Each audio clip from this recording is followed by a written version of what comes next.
Welcome all, and welcome to TDL Asia 19. My name is Fennec, joined by Angry Sun, and with us in our first round matchup, we have Shadow Reapers versus Unbothered. Both of these teams of Philippine origin for the most part, although Skylaw is from Vietnam, everybody else from the Philippines. And new patch. I've only casted one series on this patch at the moment, and it was your series. So let's see how we do moving on to the first C tournament of the patch. There are a lot of broken heroes, is what I will say. So I think advantageous, first off, from a drafting perspective, I think when there's a lot of broken heroes, you want first pick. They have to ban out the broken heroes. So if you have a bunch of specialty players that, you know, maybe the heroes are less good, but you'll perform on a really above average rate, you know, you don't have to ban them out.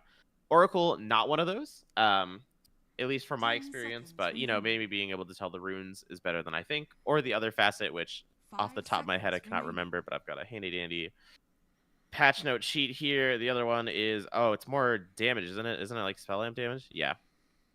Oh, no, it's the spell amp and the heal amp. Anyway, point being with Oracle, I don't think he's like super great. Batrider, however, is one of the kind of specialty supports right now. Insane amounts of damage with his new passive where he does auto attacks. Io, just, you know, Io still. There's a lot. If you haven't played Dota in a long time, they added passives. They added more passives called facets, where you basically can kind of make a split decision on how you want to kind of develop your hero in the game. It's kind of wild, and no one really knows what's good. People know what's really busted, but people haven't really explored the full depth of it. So I'm excited to see what these teams can do. Really busted heroes include Legion Commander, who is sitting at the top of Dota 2 Pro Tracker, and one of these teams is going to have to ban her, or she will be first picked. Wraith King is another one. Leshrac is another. Winter Wyvern as both core and support, but really her supports got buffed majorly. She's really busted. It's a lot of stuff. Yeah, the reason Legion's so busted, which if Shadow Reapers is not going to ban it here, Unbothered should 100% pick it. One of her facets, basically like the kind of new like enhancement-ish ability, is that whenever she casts, what's it called, Overwhelming Odds, the Q that has all the arrows, it gives an all damage barrier equal to 100% of the damage dealt, which is bananas. I don't know. I don't know if they thought like, oh, you know, it's not going to hit that much damage, you know, if she's only with one person, but it gets to stupid amounts of damage reduction, all damage reduction, I want to point out. So it's absurd. Instead, we're going to see a Slardar ban, which he's pretty good. He's not like the worst, but I think you should have banned the Legion. I think you should have banned the TA potentially too. I understand the other bans. You know, maybe TA is not going to get picked in the first phase, but this should be 100% Legion Commander. No questions asked. Yeah. I mean, Unbothered could just ban TA and then pick Legion, I think is kind of the idea. I don't know. There are a lot of really broken heroes. Io also got some buffs in his ability to give spell amp to people. It's a lot of fun. Yeah, there's the ban of the TA. This should be a Legion pick. I'm really surprised Shadow Reapers didn't ban it out. Yep, there's the Legion. She's absolutely broken, and her other tenet is a lot of fun, but is not as busted. No, you take the damage reduction. It's so stupid. 100% of damage, Fennec. I don't know. I'm telling you. For 8 seconds, too. And they banned out the Oracle, which is insane. Oracle is like one of the things people were trying to pick day one of Dream League. Like, okay, you know, she gets this barrier, but you can dispel it all the time with Q. But They already banned out the Oracle. I mean, you want to dispel if you want to leave the Legion out, because you know they're going to pick it no matter what. I can see Shadow Demon being good. You can cast your ulti on her and then just kill her, but that means you're only ulting her. What if they pick 4 other heroes that want to get ulted by it, you know? Like, I don't know, man. I would not have left this one. Yeah, I think as you were mentioning yesterday, um, you really want first pick when a new patch breaks, just because you want to be able to pick whatever is broken that doesn't get banned out by the other team, and you don't want to be forced into a position of ban. Either way, Shadow Reapers pick the Winter Wyvern. This one is mostly being played 4-5 right now, just because it's that broken in that position, but also got a buff to Core Wyvern, which was already good on the previous patch, so this could be a flex depending on what the players play. Finnick loves Core Wyvern, but unfortunately, talking about the facets again, which is the reason a lot of these heroes are broken. So if you hear me say because of this facet, that's kind of the deal right now. The broken facets are going to be the most broken. Winter Wyverns gives people mana equal to 15% of the healing she does, which is insanity. I don't know the exact math on it, but it's stupid amounts of mana regen for a hero that also does insane amounts of healing. The save is really good against Legion Commander, so this matchup's pretty good for Winter Wyvern. Legion Commander can obviously opt to just go on the Winter Wyvern every fight, but it's not really what she wants to do, so I want to see a little more dive from Unbothered. You know, Storm's kind of going up there. I think he's not that good, but he has high win rates, so maybe I'm wrong on this one. Night Stalker actually could have been a really good one. He's got some really fun facets. Both, I think, are pretty competitive. Just something like that. More dive to kind of go in on that Winter Wyvern. Yeah. And obviously, when it's picked this early in the draft, you expect it to be support anyway. And as you mentioned, that facet's really broken. And then the core facet for her is actually a lot of fun, too. It's worth 40 extra damage on right clicks at level 18, 55 with Hurricane Pike. So it's not nearly as broken, though, I think. Still fun. Either way, we get Hoodwink Doom, Night Stalker, who's another broken pick of the patch, and Hoodwink banned away in the second rotation. Shadow Reapers to pick. Potentially, you can see, you know, like the lane support or lane combo here. Tiny, I was actually gonna potentially bring up as well. Playing it at all positions, but having a resurgence in the one position. So they gave him back an old passive for all the Dota 2 boomers. Craggy Exterior is back as the actual passive. Which I'm pulling up right now because I can't remember all the details because I haven't played with it in a long time. Most importantly, the actual support or the core tree grab part of it is really good. He's got an insurmountable, one of the facets where he gets slow resistance and status resistance for his strength values. He gets a crap ton of strength because he's tiny. When he grows, he gets a lot of strength. And the bonus damage is increased. He has a timing. He used to, when he had the tree, it used to give him percentage-based damage increase, but it's just flat now. So he hits a timing, and he hits it really hard. Chen getting picked. This one's a bit interesting. Some people think that he got buffed. Some people think that he got nerfed by the changes. What are your takes? I don't know, man. I feel like Chen's like a cockroach in Dota, you know? And I don't mean this as like a derogatory. Like, you can try and stamp him out, but just in general, having a big creep arming and pushing, especially when high ground got quite a bit easier to break this patch, which we can talk about that when we're in the game. I feel like Chen, I mean, I think out of the 5, it's pretty versatile. I don't know if I'd call it a buff. I mean, it's definitely like good. Just when everyone else got buffed, I don't know if it's like a comparable buff. You know what I mean? But having a free centaur you can get. I think the wolf is also crazy. The wolf creep, it is the dire wolf, right? It's not just like a... Yeah, okay. So the dire wolf is crazy. The troll is good for pushing. It's a lot of flexibility. Kind of like, honestly, Dark Willow. I feel like you can just build her in a lot of ways. And I think that in general, like the getting 100% mana regen and health regen in the W state is pretty good. I actually haven't analyzed the facets too much, though, mind you. But I think just in general, she's doing more damage. She's got slightly more utility. Again, just solid overall pick. I'm liking what Unbothered's cooking right now. And good synergy with the Legion. Yeah, I have to agree there. Tusk being picked up. This is... It's interesting because, like, of the supports that fill the same role that Tusk does, I feel like Earthshaker is the better one at the moment with the patch changes, but what are your thoughts? I think I agree with that, but I think this 5 game seconds specifically, remaining.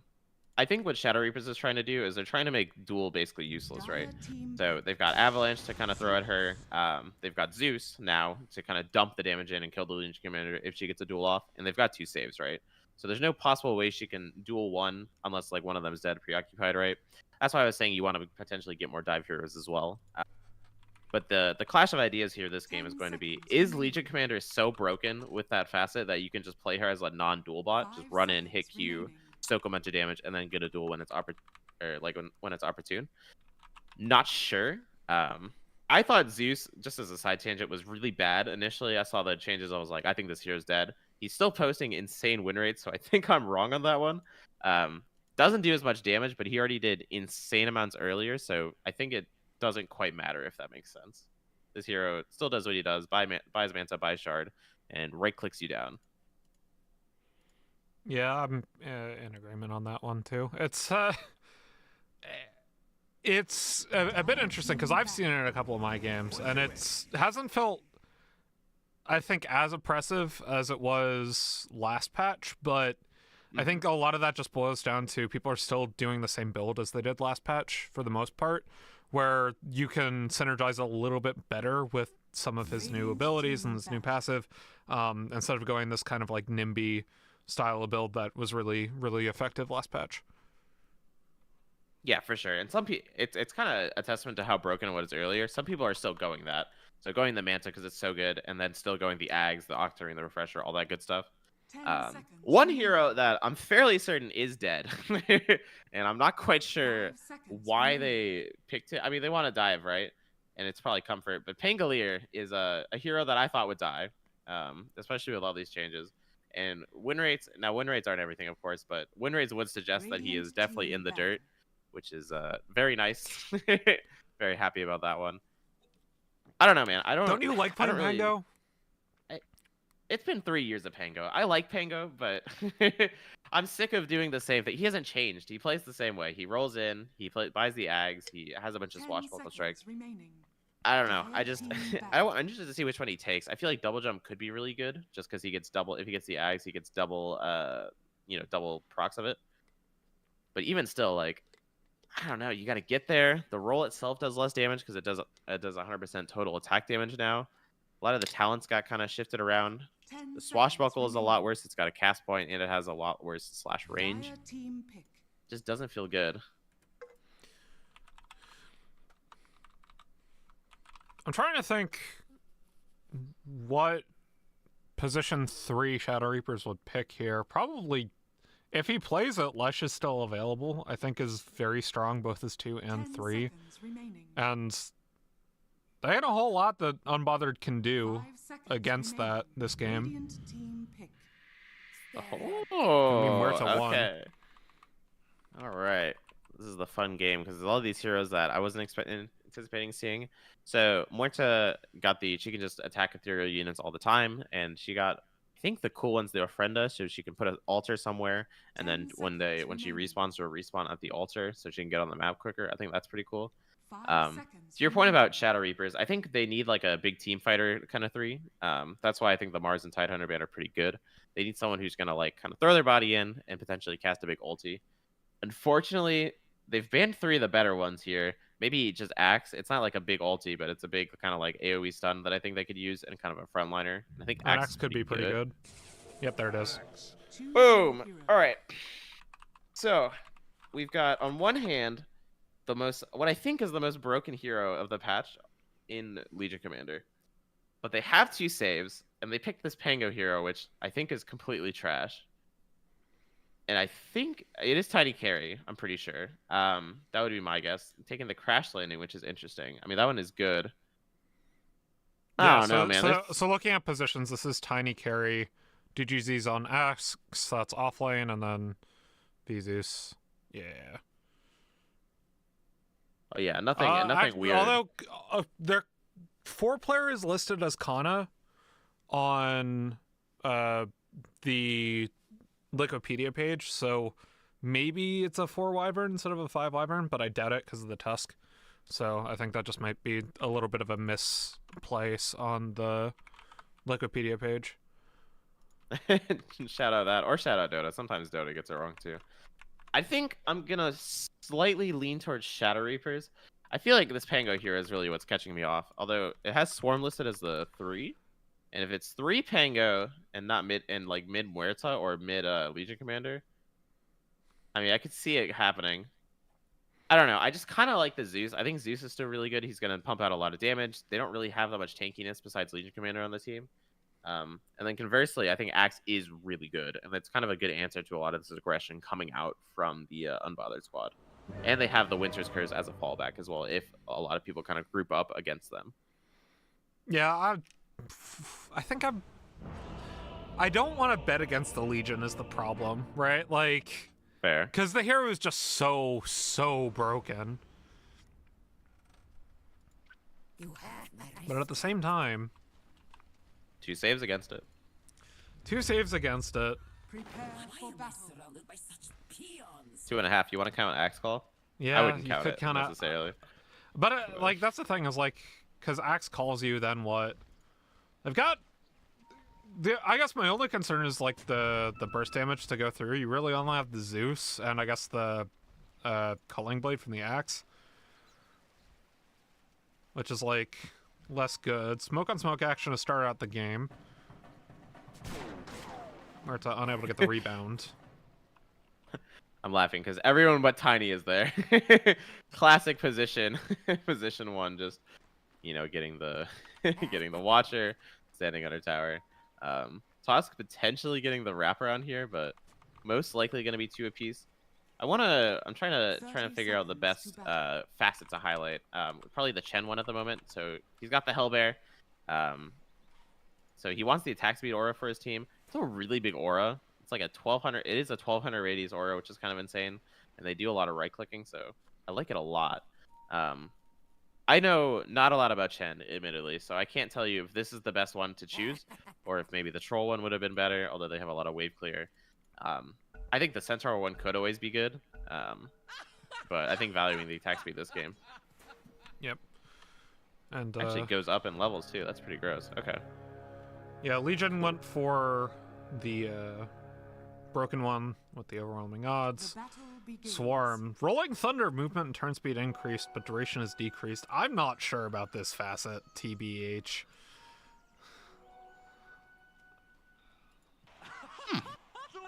I don't know. What are your thoughts? Yeah, I don't kind of like it. the double jump. This is the one where he kind of curve with it, right?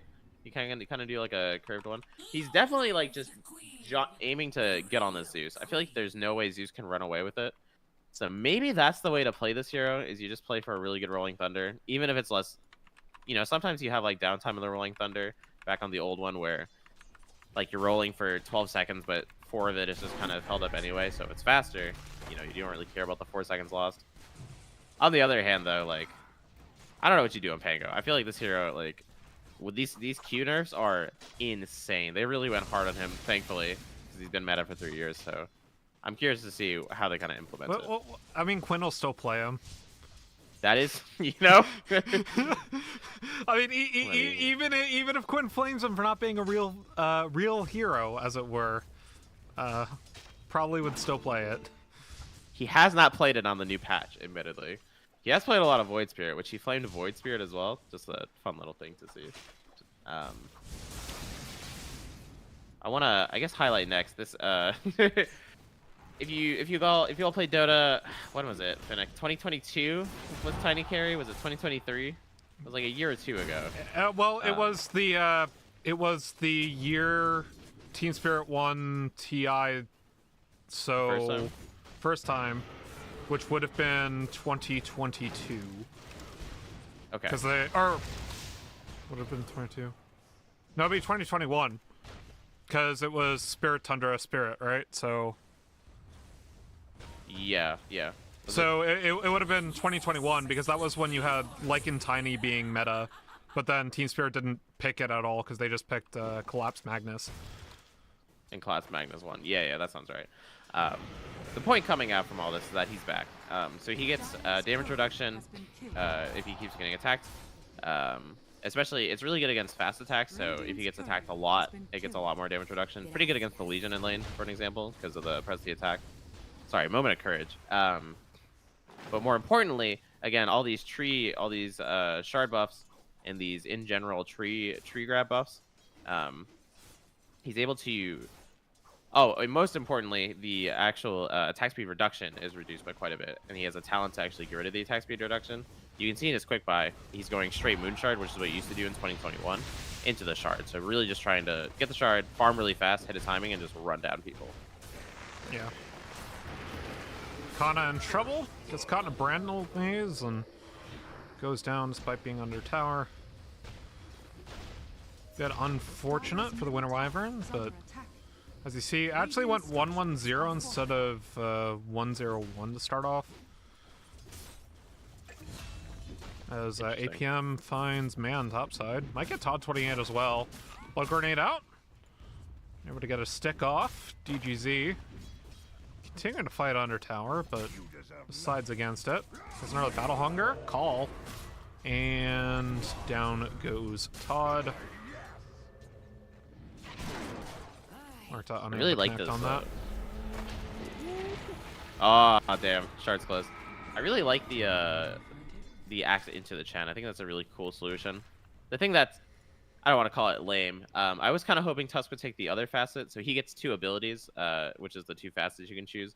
One of them is the tag team, which we all have known for a long time. The other one is one called Drinking Buddies, which I have to read up on all it does again, but it's more fun because it's new, you know. But unfortunately, so what you're saying is Tusk and Bristleback, right? Wait, they hate each other though, don't they? Isn't that the whole thing? Exactly. they can both get drunk together. All right. you know, alcohol really solves on all emotional I thought it was a funny joke. All right, I know they hate each other. I think it's a fun scenario. What does it do? I guess, well, you know, it doesn't matter. It's not in this game. How are we looking last hits wise? It's like the tiny is, I think, quite strong in lane, so that kind of makes sense. And the Wyvern's kind of stemming a lot of the aggression. Zeus up next. Zeus has always been kind of crapping on these melees. Looks like Axe is kind of the loser a little bit in lane, and I imagine that's going to get a little harder here. Kana, in comes the snowball from APM! Killua goes down. Kana will be able to save himself with the Cold Embrace, and they should be able to get Skylaw. It was a nice TP from APM, getting the snowball save out. Tiny toss forward, getting some cues in from the Wyvern, and Killua ends up getting the kill donated over. Dangerous. You don't want to give this Tiny kills. The faster you give him this Moon Shard, the faster he's gonna just take over this game. Again, it doesn't do percentage-based damage on the grow anymore, so it's gonna be a flat amount. But instead of it being like 800 damage, it's 600 damage, which it sounds like it's a lot, but I promise you, when he's critting for 1200 no matter what, it's not that much different. This hero hits ridiculously hard very quickly.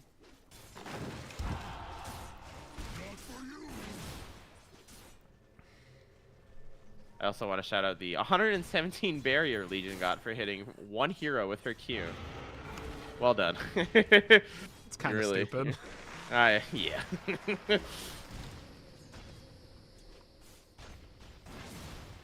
The draft is smart though from Shadow Reapers, like I was saying.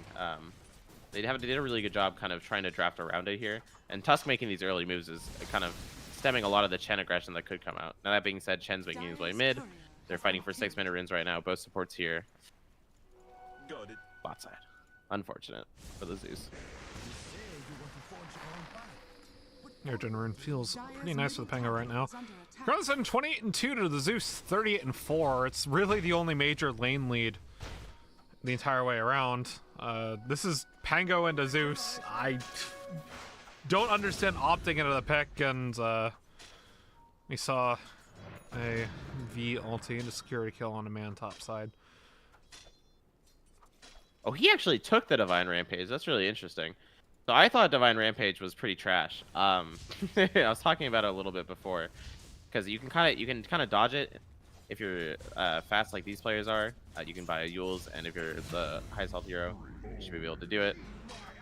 As Pango actually making a rotation topside.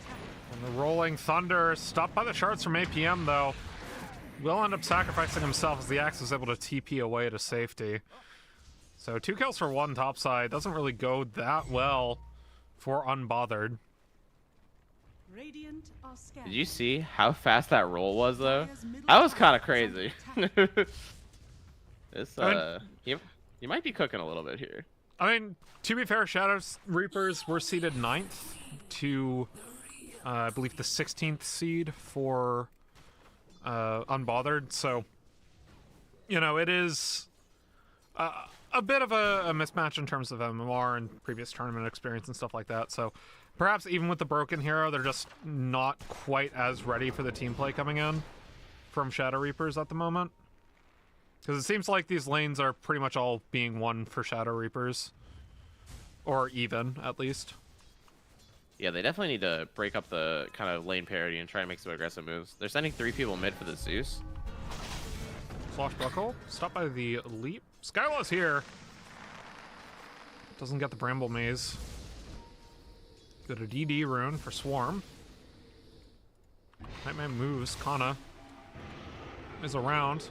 Goes back into the Arctic Burn. Might try to get the Willow out of the Shadow Realm, but decides against it as Kahlua pushes up. He's already got a Hyperstone. It's the Avo.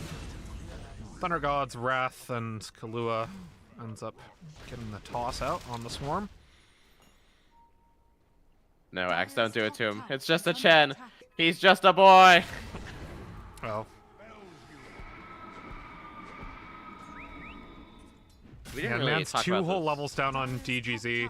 Is under attack. He's just running him down. I think he's gonna kill him. Okay, no, good dead shot. Well, he has the Calling Blade out, and as I say that, the Tiny gets another kill bot. I mean, this effective tri-lane that came out from APM, leaving the Axe to his own devices, has been really good. DGZ, and a 4v1 top side, won't live through it. Who gets the kill, though? Maybe not. Swarm Pump faking the ult. Heading back in, DGZ jumps on the high ground. I mean, that is a very fast Rolling Thunder. I'll give him that. What I was saying. I was saying that earlier. Like, it kind of looks sick. I mean, you don't. A lot of times you end it early too, so the 12 seconds doesn't. I have to try this. Although Pango is definitely not the flavor of the month here. Something I was gonna say about Axe, and that was a really good play by Unbothered to kind of get something on the map there and punish the over aggression of the Axe per se. He actually gets armor, bonus armor just per kill. But if he gets the dunk, he gets 2 armor instead of 1. So that's why we already see he already has 19 total armor here. Now he's bought a lot of that, mind you, but 5 of that is granted to him by his passive.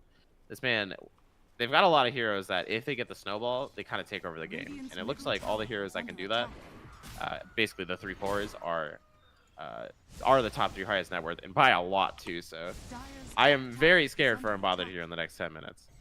Yeah, I mean, the unfortunate thing, right, Bopes has level 6, has the duel, but can't do it if Winter Wyvern's around unless she duels the Wyvern. I mean, it's still Legion. You still want to snowball off your duel victory, but I mean, it's going to be really tough doing that with the Tiny here to save Kana and as well the Tusk. Crown of Thorns on APM, dodges with the snowball, back around with the avalanche. Kahlua gets the kill. TP from Swarm has a rolling boulder up. They get the Winter's Curse on to the Legion as the TP comes in from Todd. V's made his way into the fight. APM in a little bit of trouble. The rolling boulder comes back around. In comes the save though from Kana to keep APM alive for the time being. Bopes unable to get the duel off in the time allotted. And now APM's making his way back down onto the low ground. Bopes getting snowballed upon. Down goes the Legion into the Walrus Punch and the Thunder God's Wrath for the kill. Todd ends up getting the kill onto APM and recompense, but that's not the trade you want if you're Unbothered.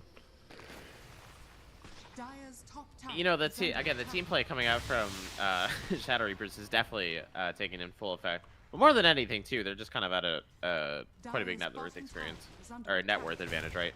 So they can kind of make these more risky plays. Tusk can kind of dive in a little bit more. Yes, he dies, but it's not really going to feed that much gold. And you can really just kind of like abuse the fact you have this advantage. And even worse, we're kind of hitting a lot of timings here. It's going to be rough sailing. We're under 12 minutes into the game, but dare I say, it's time to play America's favorite game. Guess the Gaben. Well, hold on a second. DGZ might be caught. Crown of Thorns on top of him. BGZ. Getting the Berserker's call back on a Swarm. Chen has to ult to keep Swarm alive. Cuts back into the swashbuckle, moves back around by the Chen creep, and man gets the kill. That was nearly a dead Swarm. That Berserker's call was almost on the threshold. Okay, guess the game in time. Man was in no man's land. After that play, I mean, it's got to be like super high still though. I have to say like probably I think game in. Well, it's a new patch. I'll give it the 75% is what I'm needing to say. So Folks in trouble bot side. 57 actually. What? Avalanche gets the toss back around. Look at the AQM roll. making his way in, as does Swarm, unable to stop it with the shards, but in comes the Snowball once again, getting the Walrus Punch onto Bopes. He does have the duel available, but hasn't gone for it as the Winner's Curse should net a kill on to Skylaw. Tries getting into the Shadow Realm. Swarm pretty low at the moment. DGZ ends up getting Skylaw as Bopes. He's got a lot of shielding right now, but he's taunted by the Berserker's Call, and V gets the kill off the Thunder God's Wrath. Now the Snowball on to Swarm. Another lightning bolt down, and a double kill for V. It is looking pretty dire for Unbothered right now in this game number 1. Yeah, I think 57 was a little ambitious coming out from Gaben. 67 now. Okay. Yeah, okay, there we go. At a certain point, like, you need people to make moves around the map, right? And Legion Commander went the Blade Mail first. I don't blame her. She can't really survive without a duel without the Blade Mail, or even win it for that matter. But I feel like you really need to blink this game. That being said, the duel isn't even that good, so she's not really the playmaker. As Oh. Yeah, I don't know what you're doing there. I mean, maybe trying to play for the Wisdom Rune, but like, you know, everybody's there. yeah. Oh, and Kana's stacking their Ancient Cancel. Killua can take it. As he has to complete a Moon Shard, he's 1 minute off of his Ag Shard. Dire's middle tower is under attack. Oh, that's BM. I mean, that's not really BM. It's good gameplay, but also it's kind of BM stacking the enemy's Ancients for your 1 to take. Yeah, ooh. They get away with it too. I mean, but again, it's based on the fact that, like, you know, they have someone to go in, kind of. They have the Pango roll, which, I mean, the roll is a lot better than I thought it was going to be. So kudos to him. That is, it's definitely doing quite a bit of work here, but it's not really providing damage. He doesn't have the Fusel yet. He doesn't really have, like, you know, unfortunately with the roll being physical now, it does quite a bit less damage to these heroes, higher rate heroes like the Axe, like the Tiny. It's just hard. You don't have the damage. You don't really have the people to go in. You have to just kind of like sit here and wait and hope that Shadow Reapers just let you farm. But again, unfortunately, Tiny's going to hit the timing. He's going to hit your buildings really fast. Axe is snowballing off the face of the earth. Zeus is going probably the Yashakaya. Potentially might be going a kind of farther out, play far away build. But either way, like, these heroes farm really quick and hit really fast timings here in the next 5 minutes. I don't think you can wait around and just like let them hit their timings. Smoke out from Unbothered. I'm gonna try to make a play here, but still. Radiant are scanning. Might make moves towards APM. Instead, they find V, potentially. But actually, who found whom? Oh no. Smoke from Shadow Reapers. We're getting some smoke on smoke action now. They're in 2 different parts of the map, though. And they'll meet in the mid lane. Oh no. Pope still does not have his Blink Dagger, so he can't blink in for the duel. As the smoke pops.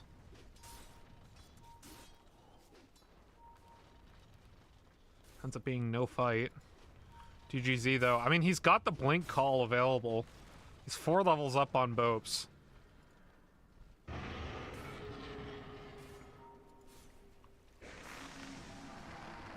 I don't think you want to do this if you're unbothered. You don't have any gas in the tank to try this fight. Yeah, they're backing off. I think they're realizing. It sucks too. Like, the other aspect we're not talking about here, you have a Chen lineup, so Chen wants to kind of push the tempo early. But with your lanes going this poorly, and I mean, you took the Hellbear creep. So Berserker's call mid lane. Goodbye. Middle tower is under attack. Literally, Oh, I man. pan over to the Chen because you're talking about him, and then all of a sudden I hear the call, and I'm like, oh no. Dire's middle tower Oh has no. It was a test, Fiddick, and you lost. Look, I am not an observer, I'm a caster. I have to observe my own games because that is how it works at the moment. Swarm is just Jesus absolutely Christ. destroyed. Long live the queen. Dark Willow gonna suffer the same fate? Oh, yep. You betcha. Ah, you betcha. Oh yeah. So what's the game plan here from Unbothered? You have a Muerta that's farmed pretty well, all things considered. She's got a Gleipnir. She's gonna do some damage here, especially if she can start getting some kills while her calling's up. She gets more revenants, the calling radius expands, bada bing bada boom. Could be a recipe for success. How do you stop an axe from jumping at you or a tiny from just running you down? That's kind of the $1,000,000 question here at the moment. Radiant structures are fortified. I don't know.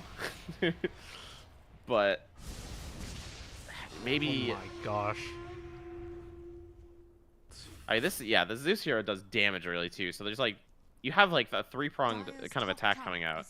Your towers are falling apart, but you see how much tower damage this tiny does. It's absurd how much it does. And then once he has grow as well, like the level 3 point's gonna be. Found Berserker's Call into the Pangolier. Gonna try to save him with the ult from the Dark Willow, but she gets tossed into the Pango to seal his fate. Top tower is under attack. All right, I want to see this tiny hit this building. Radiant's Oh bottom yeah, is that's the under good attack. stuff. Dire's top tower has fallen. I mean, you don't even have to go ages. Yeah, I think they're realizing they're just gonna start hitting this high ground. This tiny, by the way, has Dire's top tower is under 11% status resistance and 28% slow resistance just built in right now. Not really locking him down at the moment. structures are fortified. Yeah. I mean, this is just disgusting, TBH. I mean, do we play Guess the Game again? What? I guess that's your question. It's pre-20 minutes. But we're almost at, we're currently at about 750 gold a minute lead. What do we think? I'm thinking 90-10, but I think Gaben's gonna give him a lot more. 87-13, you're actually not too far off. Okay. It feels like despair mode. They have to get like the perfect initiation here. Legion doesn't have Blink. Oh, well, the tiny who's is initiated surrounded. on whom? Lua, kind of all on his own at the moment. The rest of his team making his way in. In comes V. They got the duel onto the Tiny, but they can't kill him in time. Kahlua trying to run away with the Curse Crowd on top of him, still falls. They're gonna be able to take down Man and Recompense, but that is definitely worth it if Unbothered can get out.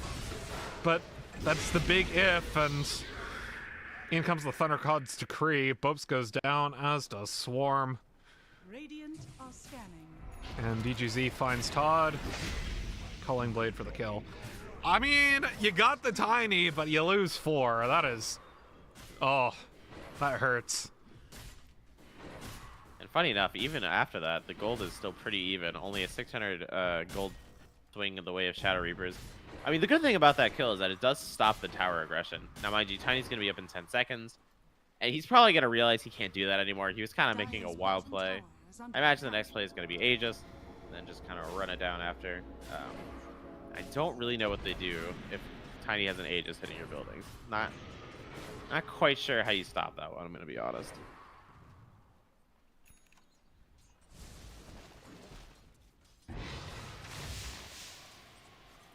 Kana, if you're clearing the wave, hit your own creep with it. Okay, this is one of the changes to Wyvern, right? It was like a quality of life thing. You can now hit your Splinter Blast on allies. That includes creeps. So if you're clearing a wave, and it's your creep wave versus their creep wave, if you hit W on one of your melees, it will just hit all of the enemy creeps, including the range creep too. Like, I know it's like every Wyvern player ever is just muscle memoried into hitting one of the melee creeps there, but like, hit your own melee. It's worth it. Gets everyone. I'll be on his side. It's probably like 8 years of not being able to do that. Yeah, but still. I mean, I've been having a lot of fun. I mean, you know, I play Core Wyvern. I've been having a lot of fun with it. Fallen to the radiant.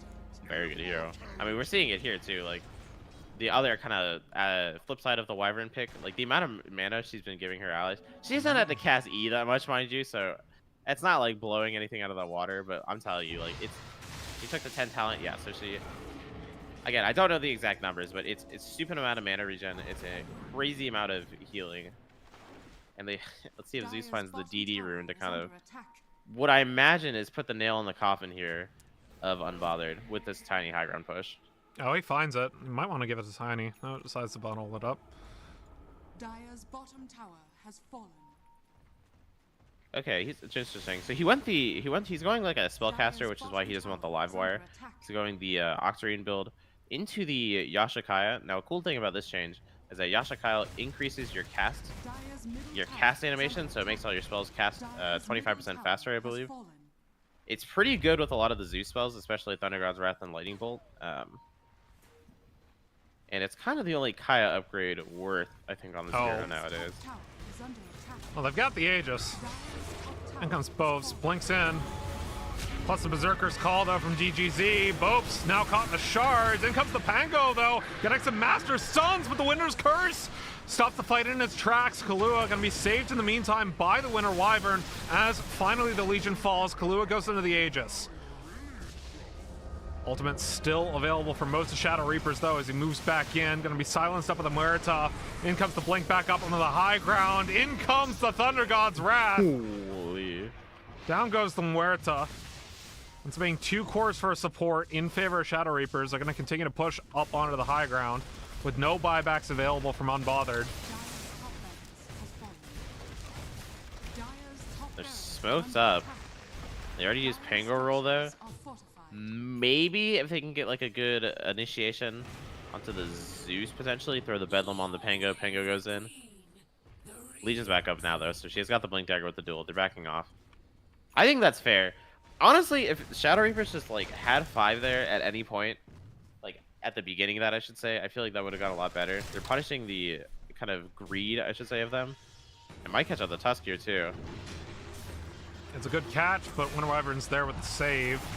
Cold Embrace just quite a bit for APM. We'll stay rooted, but in comes TGZ, a 2-man call with the snowball out of the way! Down goes the Pangolier, the Winter's Curse comes around to kill the Legion. Yes, the Axe dies for it, but Kahlua is here, gets the Avo onto 2, following the Blink. Man goes down to V. And now it's just Todd versus the world as the entirety of Shadow Reapers continues to push up onto the high ground. In comes the toss of the creep. An auto attack from Kahlua will do him in.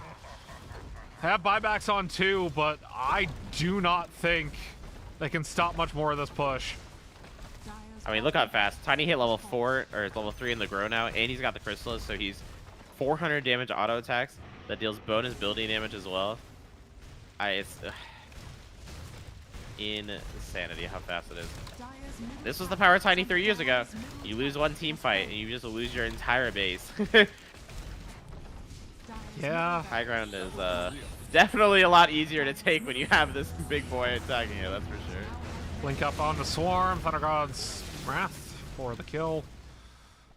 And GG's called, and Shadow Reapers take in or 1 very convincingly. Oh boy, it was definitely a complete stomp. But what I want to say is that a lot of that was just coming because of the laning phase results. They had a 4K advantage, 3K, 4K advantage at the 10-minute mark, and especially in these early patches, they're really snowbally.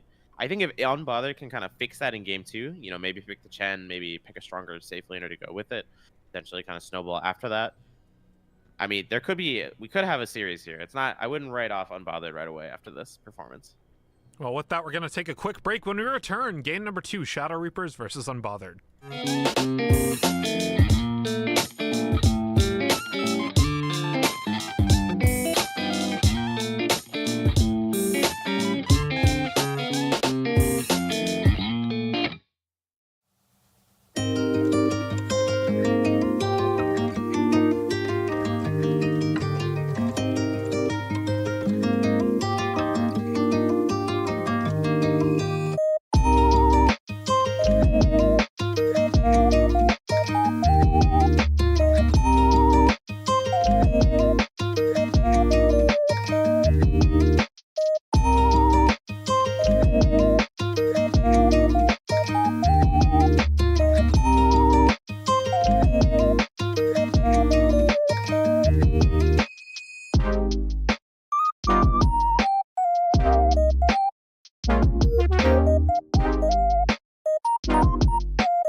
Welcome all, and welcome back to the TDL Pro Series Asia number 19. My name is Fennec, joined by Angry Sun.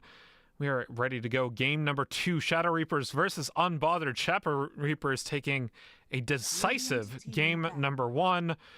And this time around, Unbothered, their first pick, but they're banning Legion Commander. 10 seconds remaining. Yeah, and for those of you who didn't see game 1, the reason for that is that Shadow Reapers had, I think, the 5 perfect heroes in a really beautiful draft to deal with it.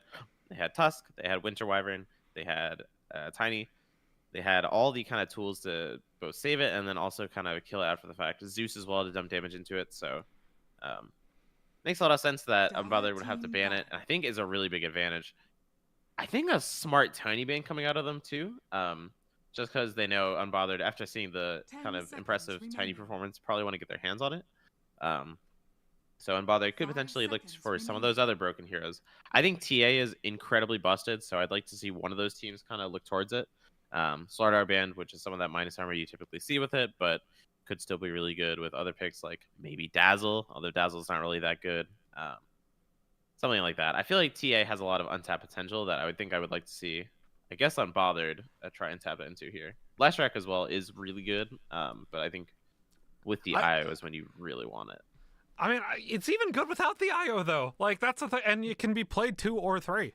I don't know. Like, yes, it's better with the IO, but also, I don't know, man. It's pretty disgusting. Gonna go for the Hoodwink, though, for Unbothered. So Hoodwink's a weird one, because Hoodwink didn't get really any buffs, per se, with this. Kind of stayed the same, which, again, the fact that Cillian picked testament to how good it was. Both facets pretty weak, I would say.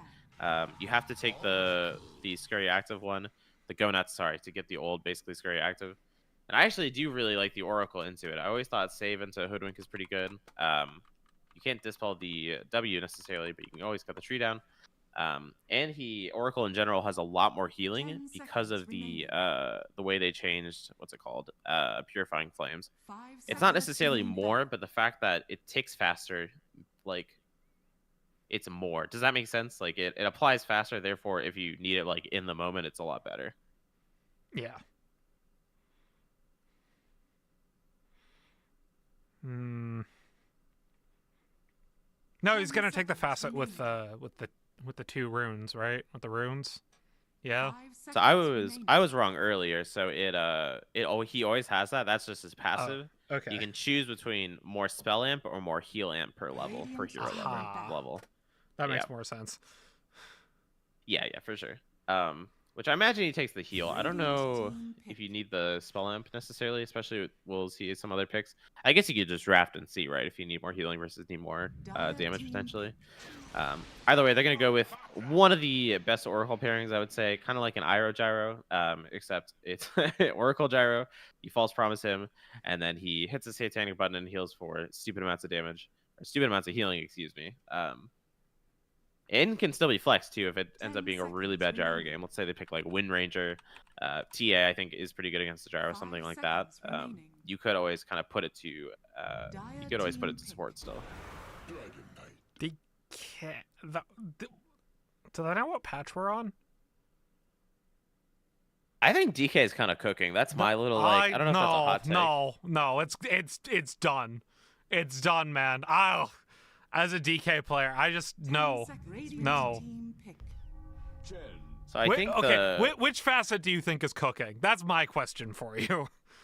I don't know. I kind of like all of them. Well, that's not true. I don't like the Frost Dragon. I think Frost Dragon's bad.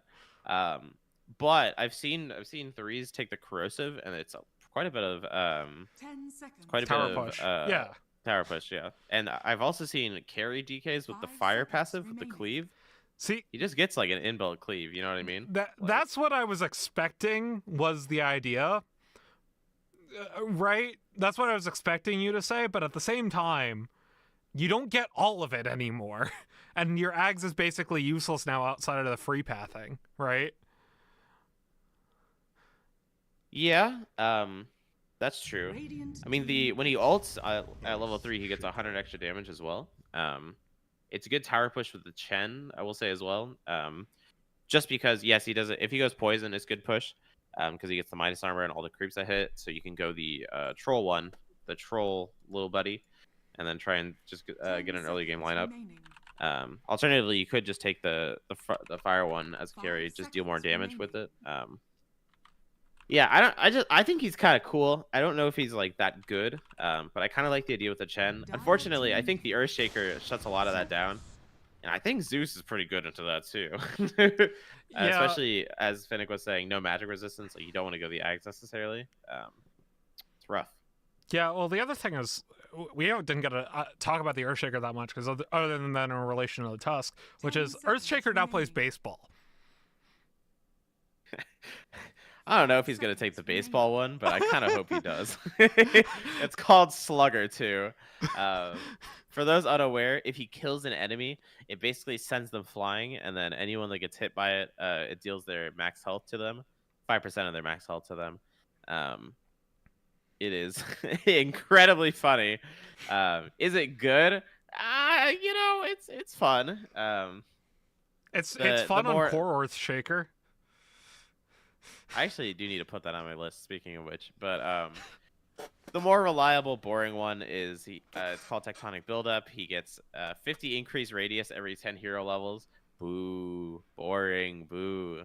But more importantly as well, it's innate. So he's actually a lot stronger laner if you take level 1 W. He always has the stun on it.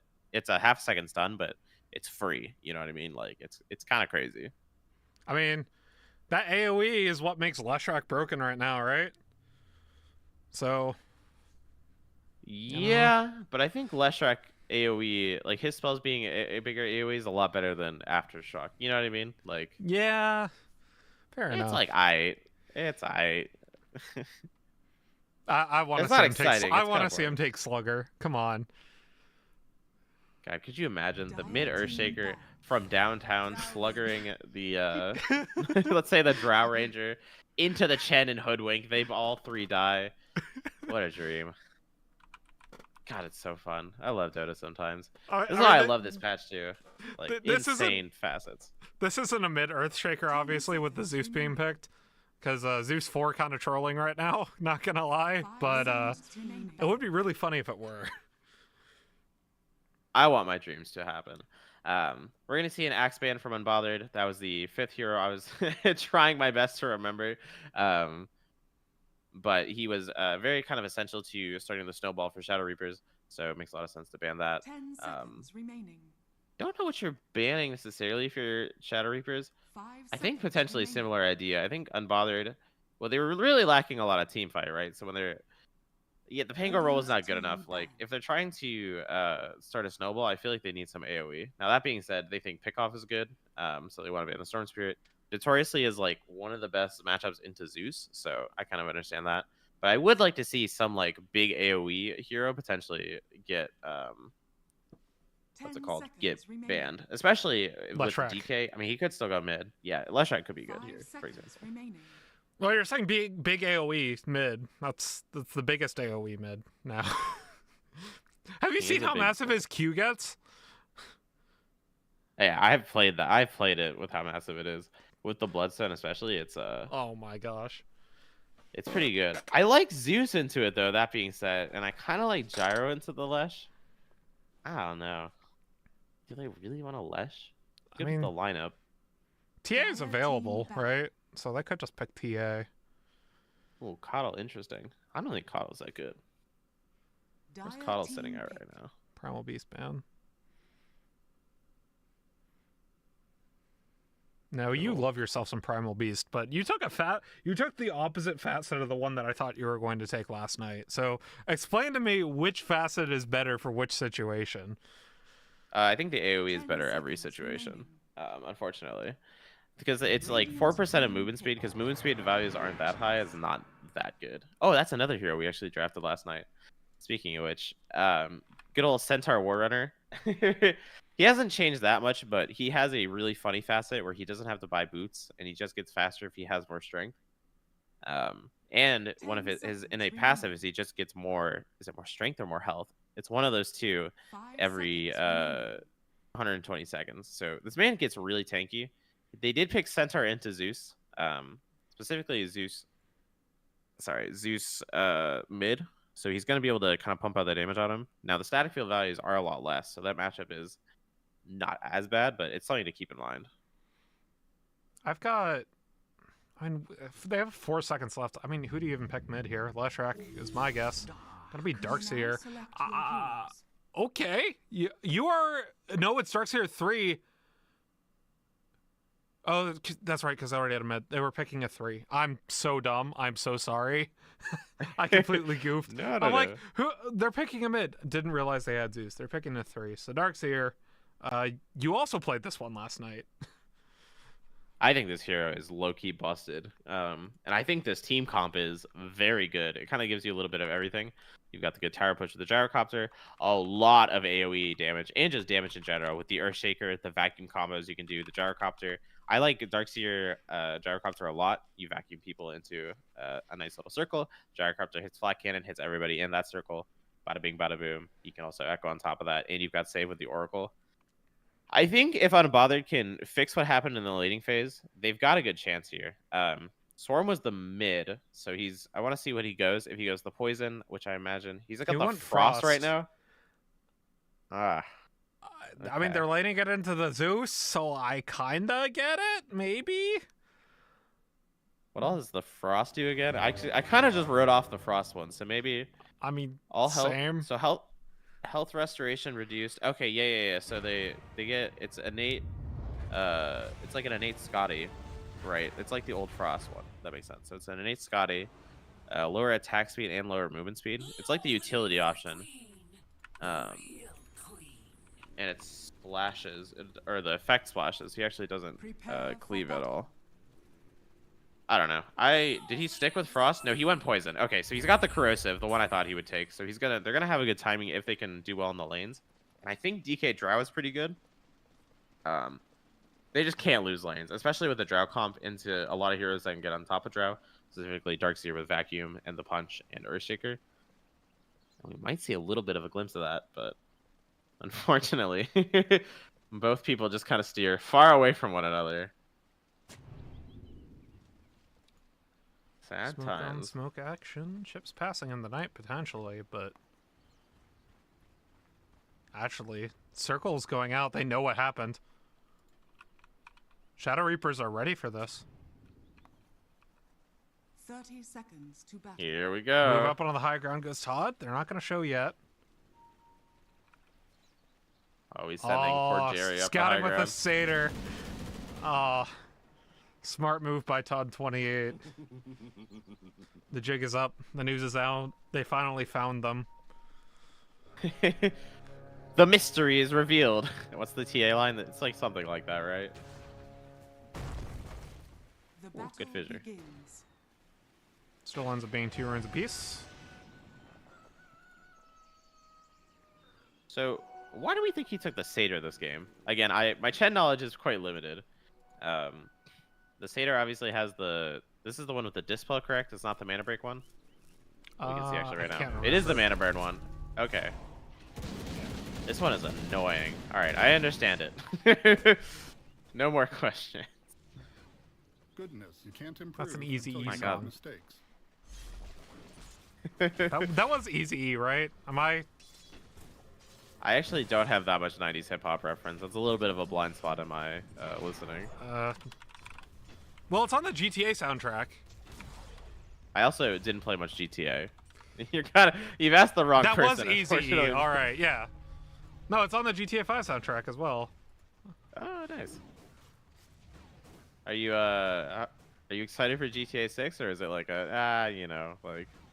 I mean, I'm about as excited as you can be for any AAA game nowadays. So not at all? Pretty much. I mean, like, here's the thing, right? Like, I like the setting. I like that they're doing the multiple protagonist thing again. I thought that was, like, one of the fun things about GTA 5. So, I hope that we get something interesting out of it. However, at the same time, it's like... You can't be excited for a AAA game in 2024. It's just not happening, right? Like, Red Dead Redemption 2, a lot of people liked, so their last game has a good track record as well. But also, it's like, I don't know. Yeah, I definitely would be a little wary of it, especially nowadays. Well, like, GTA 5 is one of a lot of people's and one of my favorite single-player games, right?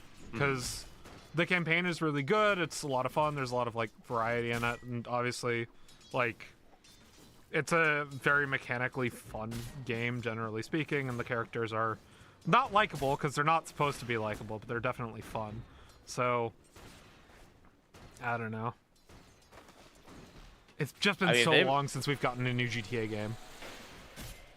They finally decided that milking the cash cow of 5 is enough, right? Like, I mean, GTA 6 online. I mean, the other thing was that, like, if you ever played any GTA 5 online, is that, like, inflation was, like, a massive problem in that game. Right? So, like, because people grinded the living crap out of it, so they had to make things expensive, but then that kept new players, so they had to make ways to make more money faster. And those were lauded by the community, but then that just meant they had to make everything more expensive again. So it just kind of snowballs one way or the other. there was an economics video I saw about the WoW market, kind of that happening too. So I'm curious. There's one about the what's it called? About the GTA market. GTA Online? Well, because there's no player market in the game. Like, all the prices are set by Rockstar. I guess so. That's true. No. If you want to know a market that's inflation is entirely due to the devs' fault, and that's a player market, look at EVE Online. They have. Let's go. They've. Oh, I don't want to talk about it. Love that game to death. It is my favorite MMO. Still. All these years later, but yeah, no. The inflation is bad. CCP, please fix. So I want to talk. You know, this game was really bloody this early, game number 1. That's really cool. There we go. The double edge nearly killed him, and he was able to get a stick off right in the nick of time. We really got away with a whole little side tangent there. I was like, oh, is DK dying mid too? There we go. Didn't miss anything. All right. Funny enough, those were both not the lanes I wanted to highlight, as Hoodwink dies bot as well. I wanted to highlight the Darkseer lane. The fact that Shen has been basically off cooldown, mana burning this poor guy, so he doesn't get to play the lane anymore. It was pretty smart, so that's why the Darkseer we're seeing is like kind of struggling, but he's Darkseer, he's gonna get his farm. Gyro is a phenomenal laner, something I want to bring up because you max Rocket Barrage and you get the Afterburner, so you get movement speed per hit of your rockets. It's insanity. He's able to kind of like really kind of play on the edge, really kind of punish you for getting close to him. He's doing pretty well for himself, and Zeus is always gonna do really well against these tanky boys. That includes our favorite hero DK, who is not doing poorly. Going standard DK stuff. Still pretty tanky, but not as tanky as he would be. I'm curious to see what he does with his first Elder Dragon, if that makes sense. If he does anything, we'll see. Well, I guess. Yeah, it's been a rough one for the DK in this lane and the Zeus. Sitting quite a few CS down. But he'll manage. Yeah, okay. You know, speaking of tangents, have you been watching any baseball recently? I have not. I've been turning my sports attention to basketball recently because the Timberwolves are doing well. Although they just lost tonight, which is really sad. Hey, the Twins might not be terrible. Smile. I heard about the sausage. Did you hear about the sausage? Where they threw a sausage at one of their players hitting a home run or something, and it landed on them, or something like that. No, well they were gifted that one, I think, and then once they were gifted a sausage, they went on like a 13-game win streak. It was pretty impressive. Baseball players are very superstitious, is what I've learned. I did not know that before 2024. Like, I don't follow American League stuff. Not gonna lie. Twins are AL, right? Potentially asking the wrong person. Yeah, they are AL. The only AL team I follow is the. Oh, Jar's dead. Is the Todd 28 getting dove on our tower with the surge. 2 TPs coming in from the supports, but Todd, he's dead. Skylaw here, able to get the acorn shot and the stun back. His swarm TPs in, gets the kill. I was trying to say the only AL team I follow is the Mariners, which are somehow leading the AL West, which is not typical for the Mariners. Oh yeah, I know that team sucks. I've heard That much I know about They're the baseball. only team in their division with a win rate above 500. So That's kind of sad, but also good for them, you know? Like, it has to be your time at some point. I'm glad it was their time now. it's better than my other team, Who would that be? the Pirates. I don't know. I know the Pirates. They've had their moments, but how are they doing today? Or this year? Well, we have a really good starting pitcher prospect that joined the roster. Paul Skeens. He's very, very good. The rest of the team sucks. Not all of the rest of the team, but most of it does. Little bit of a Centaur stomp onto Kahlua. Kana there with the Dispel, though. A Swarm makes his way bot side, able to get the Dragon's Breath and the Dragon Tail out on the Kahlua. Down he goes, and Todd ends up getting the kill credit. You know, I have to say, I realize the discussion of baseball might be very alienating to those of us watching from the Philippines right now, so I'll stop it. I apologize. No, I mean, in fairness, like, the lanes there hasn't been too much movement. This has been the first kind of big move, and I was gonna compliment Unbothered a lot here. I actually really like this play, and I think this DK form, this is what you have to do with this DK form, is you have to impact other lanes. Although they're bringing the numbers now on the side of Shadow Reapers. Up by the Oracle, he's making his way into the fight, gets the Lightning Storm, and the Thunder God's Wrath out with the Centaur ulti. A lot of this going the way of the Radiant side at the moment. False Promise going to be used. Ends up going down for it, but V ends up getting the double. So interestingly, he actually did go the live wire this game. I think if you go the live wire, it's got to be indicative of going the Manta build. So we're gonna see the lightning hands into the Manta I mean, we'll see. Yeah, he just queued it up right now. Trying to see other facet choices of note. Darkseer took the move faster when near other heroes, so that's pretty cool. I think his passive is so funny and so bad. But also, Earthshaker, yeah, took the one we thought. Which one did Oracle take? Oracle did take the healing, so he's going to be healing a lot this game. See, I mean, I want to bother to kind of keep, like, bringing the aggression to them. Usually in Dota, you want to be the first person acting. You don't want to be the reactionary person. So I want to see them try and make moves, potentially in the mid lane with the Chen. Although it looks like Chen is trying to hit a mech timing, if I had to guess. Just based on the headdress and his inventory.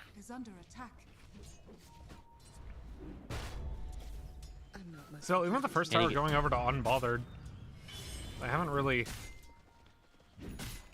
gotten any gold lead for it. We take a look at the net worth. Top of the net worth chart is the Zeus, then the DK, and then 2 cores from Shadow Reapers. And APM's actually got quite a bit of farm for himself at the moment. Looks like he's gonna try and put on the moves mid lane here, top the form. But Zeus again, kind of the power of this hero. Really able to kind of stem the aggression of the DK. And he wants to sit in lane too. It's not like he wants to make that many rotations.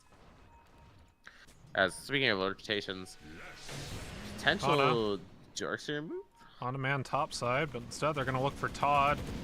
Kahlua, able to take care of the Chen army as DGZ looks for Todd, but the TPs are coming in from Bopes. Illusion.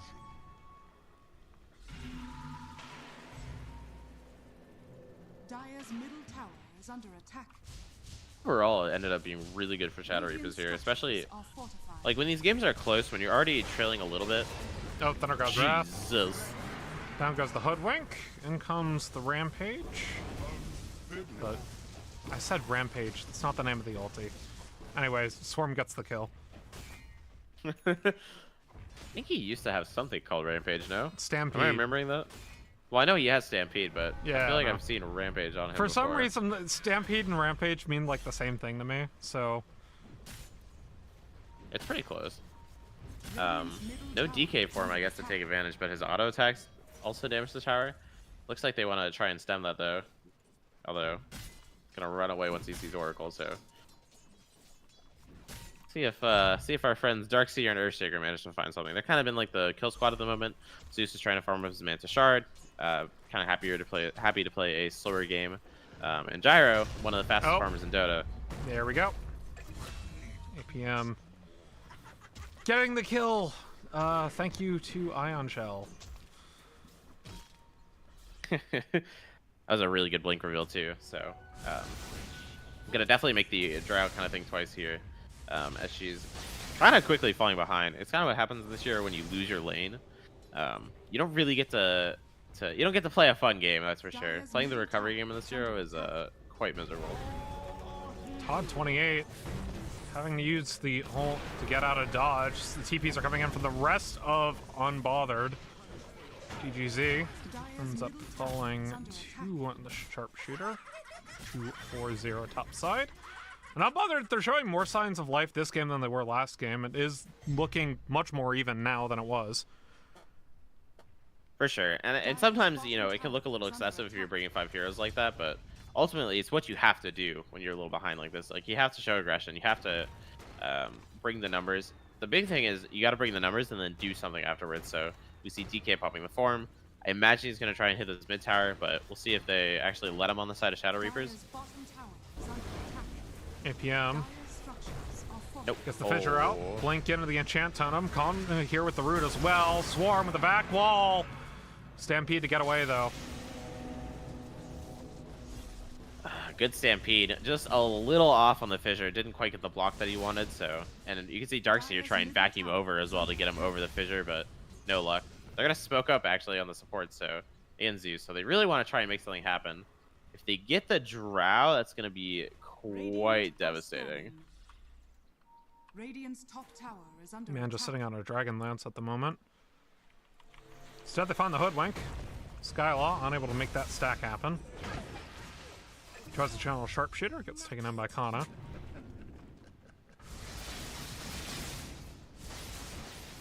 Not bad. Taking the hard camp's a little rough here, but I mean, I think you'll take that if you're unbothered. So the scan on the Drow, man, it'd be so sad if Drow died after all that effort, but it looks like mid's gonna be the focus instead. Swarm able to take the tower in the mid lane, but TPs have come in from Shadow Reapers. Not gonna look for any further up fight at the moment. Oh, found Todd. Call down being expended. Not really sure why, but it was used. Gyro was hit. Actually, it's Gyro and Zeus as well. They both hit AK by 15 minutes, which is a, I want to say quite a good sign that you're doing well in this game. Zeus at 15 minutes is going to buy the shard, and then his net worth is going to go through the roof. Gyro is Gyro, which he needs the Ags, and then he kind of gets like that exponential aspect, but already we can see kind of the power of this, especially this facet. Like, it's good in lane, and then you use Q on the camps, and then you run fast the other camps. It's actually like, it's one of, I think, the more underappreciated ones going into the patch, just like day one, but quickly it was determined to be like really good. And especially when you have a hero that can flash from with these massive stacks they've made, that's once again, scary timing from Shadow Reapers coming in. They do know what's going on though. Trying to push them with the satyrs, but to no avail. I keep wanting to say Kilua, like Kahlua, like the coffee liqueur. I've never had that, mind you, so cannot tell you if it's worth it or not. I mean, it's very sweet. That's all you need to know about it. It's sweet and mildly coffee flavored. Let's go. Do you think 30 attack speed is better than 100 attack range on Zeus? Not sure. Actually, Either way, in comes the Blink Centaur stump onto the Darkseer, trying to get away. Gets the back wall out onto everybody. But the Watch God's the ultimate has been used. Hand of God, there we go. Dire's top tower is It's a under good pick. attack. It is a good pick. Scary situation too when you get backwalled like that with an Earthshaker. It's always something to kind of look out for, but Dire's level 1 Echo doesn't really want to pull the trigger. They're a little bit too beefy on the side of Unbothered, so they're going to get away with that with the Darkseer kill. And again, it's moves they have to make here. He is actually going the Ags on the DK. So he gets the... He's going to get insane tower push with it. Potentially is good with the snowballing comp. Magic resistance is also good with the Zeus. Radiant's bottom tower Oops, is in under trouble. attack. The rest of this team is collapsing in, though. Here comes the Vac and Enchant Totem for good measure. Man's made his way in with the 4th staff. Unable to get any kills. See with the Hand of God going down. Swarm blinks up onto the high ground, finds his way onto the Earthshaker, makes it happen as DGZ is way too far forward. Gonna be saved by Kana. It's being a trade of a 4 for a 3. Dire's top tower is under attack.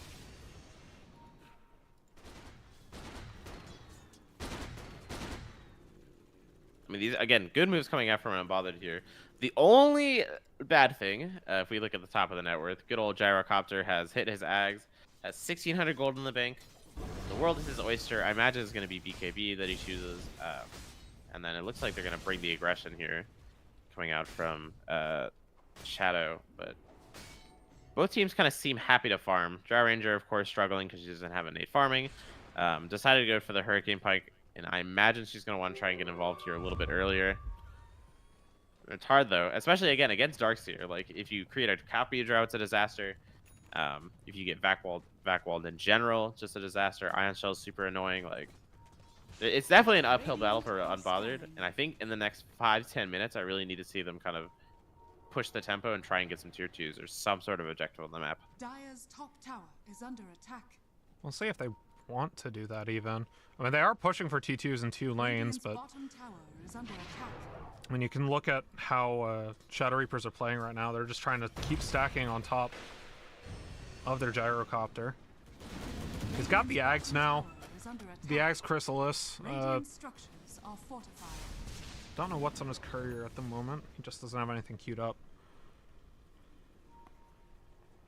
It's a lot of tower damage. Again, the minus armor with the Chen army, 5 creeps hitting it, with the -6 armor Radiant's coming out. bottom tower is under attack. It's going faster. It's not really a good trade to get the mid tier 1 for that. Has fallen. So, I mean, good moves again by Unbothered here. Yeah, I like the smoke too. I was gonna say you want to make a quick move after the fact to try and punish the group up coming up from Shadow Reapers.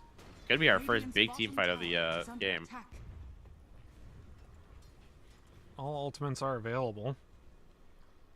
Though DK's only got about 30 seconds left on his dragon form. Radiant's courier has been killed. The high ground advantage going to Shadow Reaper's way. In comes the call down. In comes the Stampede. They find their way onto the Oracle, but it's a massive God. plus Shaker ulti. Absolutely deletes Unbothered. Oh no, you can't group up like that. Oh, the Vacwall Echo Slam, just too powerful. Called it out 5 minutes ago. I was like, watch out for it. It's going to be sick. Should have called it out there. Because Unbothered just fell right into the trap. And I like the idea, honestly. Like, walking up high grounds is kind of crazy, but sometimes you can catch teams off guard doing that. And especially when you have DK Centaur, you have the Stampede, you have the stun after the fact. They get the Oracle pick, but unfortunately just a little bit too grouped up after the fact. It's just an easier team fight to play for Shadow Reapers. You always have those big team fight abilities. You always have the Earthshaker. Like, they're going to need to get onto these key targets. I don't think you can let Darkseer live in a fight, and I certainly don't think you can let Earthshaker kind of stay around when he's doing all this kind of fissure nonsense / looking for a big echo. You have to get on this backline, otherwise that same result's going to happen every single team fight. Well, by this point, last game, things are pretty much over. This time around, things a lot closer, but it's time to play America's favorite game. Guess the game in. All right, we've got Zeus, and I think Gaben does like Zeus. I think Gaben likes Drow too, though. I mean, I would say, based on kind of every situation, I would say like 65-35, but it could be lower or closer. I'm just not too sure. 61-39, actually. Nope, wait, never mind. 65-36. You're right on the money. It was that Tormentor. No, yeah, I mean, I think this game is, I mean, it's definitely a lot closer than the last game. But I think Unbothered is on the clock here. Yes, they have the Drow scaling. Yes, I think Drow DK is pretty good. Ultimately, I think Zeus scales worse, but this hero kind of scaled to infinity, and he's going the build that will scale that way. He's going the Witchblade into the Pharasma, so he's going to get the minus magic resistance. He's going to get the intelligence-based, or intelligence damage bonus from the Witchblade attack. It's going to be a lot of damage, basically. And I don't, again, if they're not getting on these targets, which they only have Centaur to really do it and DK with Blink, like, the team fights are just not very clear cut for Unbothered, and they have to kind of take it in a very specific order. With Shadow Reapers, they have many avenues, and they can kind of layer their combo spells a lot of different ways. And I feel like, again, it just leads to a much easier, much more seamless team fight. Smoke from Shadow Reapers. I have Kalua's BKB. He's holding on to the bottle at the moment with the DD rune attached.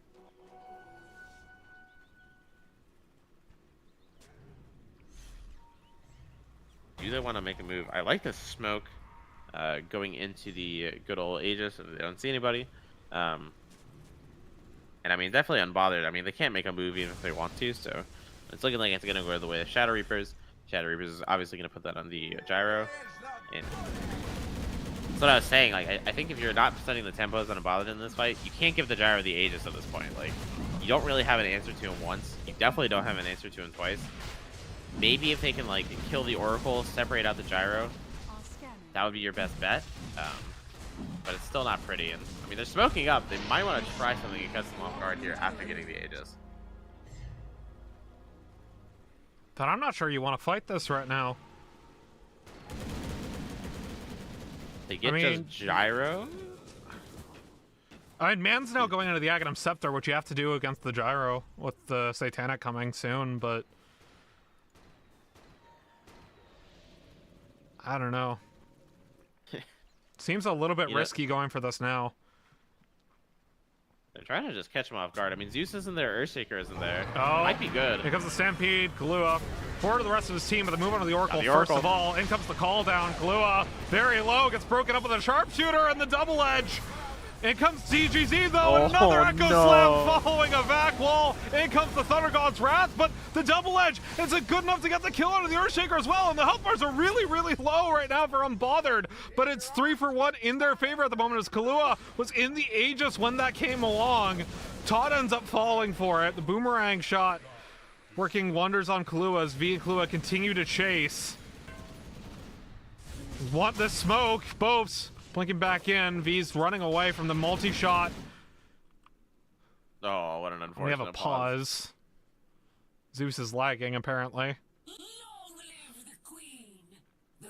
I mean, it was the perfect initiation that I called out. You kill the Oracle first. I mean, they caught him off guard first off, so that was key. They got the Oracle first, so Oracle didn't get the save on the gyro in the first case. But even after all that, they still have to avoid the vac wall into the Echo. They weren't able to do that. It ends up like an okay fight. We'll see how it wraps up here. The Zeus hero, I mean, this is going to be the test of the new Zeus. If he still cleans up this fight after the nerf, I feel like this hero is insane. I feel like they need to nerf him further. I mean, so what you're saying is you're adding Zeus to the list if they win this fight, right? I love Zeus. He's probably like top 3 favorite heroes, so I will always root for him, but I feel like I mean, he's definitely... you also haven't added Storm to the list, even though he got buffed this patch. And he is one of your favorite heroes as well. That is true. I should play some Storm. There we go. Like... There we go. It's just the Remnant looks so funny. For those of you who haven't seen it, it just kind of like floats towards you. It kind of looks like it's like Cha-Cha sliding over towards you. It doesn't look natural. Oh, that's so funny. You think they can turn on the side of what's it called, Shadow Reapers here? I feel like this is really hard for them to take from this angle. They've already got the homing missile onto Bopes. He's got, yeah. So he's popped his blade mail. He doesn't have hoof stomp up, but he does have double edge, which V has to stay pretty far away of. He doesn't have to jump up. Man can offensively kite pretty effectively here. Has the Hurricane Pike, forced himself forward, get a silence on the Zeus. But Gust is down for another 5 seconds. So, what's the Hoodwink? Hoodwink has all her stuff on cooldown.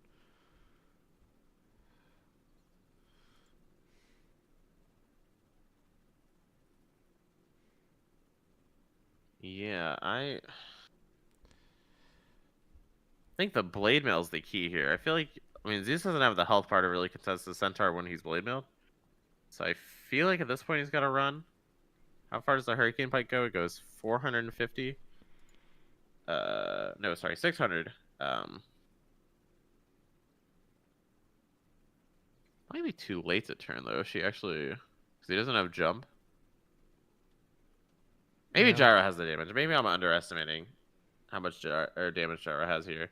They kill the Centaur pretty quick. I feel like it's gonna deter them. But that's the thing, right? He's got the rocket barrage going. He's got the flat cannon going. He's got the helmet. Like, he literally just used all 3 of his cooldowns on Bopes, right? It's just, is there enough damage coming in to deal with the blade mail? I'm trying to math it out now too. The thing is too, because he's pumping out all the magical damage right now, the Eternal Shroud's gonna build up charges, and it's gonna make the Zeus's job even harder too. So I don't know, bro. I feel like you just gotta leave at this point. Of all the ways to die.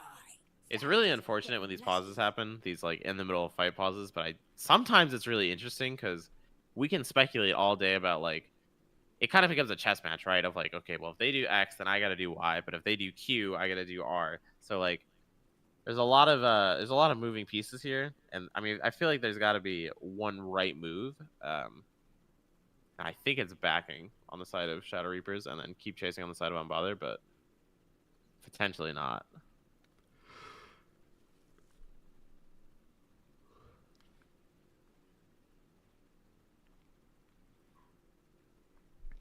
We shall see. Finally have the reconnection from Zeus. Good runnies from Shadow Reapers. Go when ready. Okay. All right, here we go. Oh, here comes the king of the fight. They're moving on a V instead, but down goes the Centaur. The gyro falls. And man goes forward, gets the double kill. That is I don't know how they made... That is a massive gold swing going on Unbothered's way too. 4,200 to 800. Oh, it's huge. It helps a lot here too. I think if Unbothered's draft can ever get like any sort of foothold, they could be really scary. Like, let's say this draft had like a 5k net worth lead, right? They had the DK pushing down your buildings with the Drow, giving everybody precision aura, which is insanity. I mean, again, I can definitely see it. Like, I don't know. One thing I do want to see this Drow by though is I think this Glacier is like still the most broken shard in the game, and it's not even close. Like, especially with the new passive she has, where she does 20 more damage when attacking from high ground. Which, by the way, Glacier gives you high ground. But probably wants to get it. I imagine she wants the Ags first to kind of cut into the healing, and then going from there. But she should get it. Very good.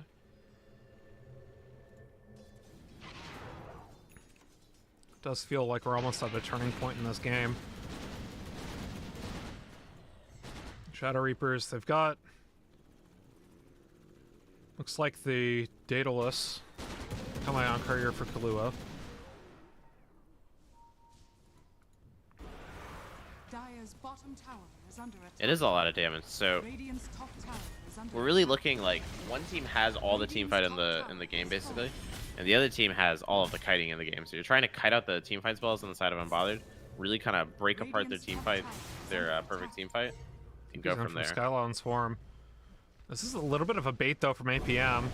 Dire's middle tower. Swarm moving in with the Breathe Fire. Call down though, just to disengage.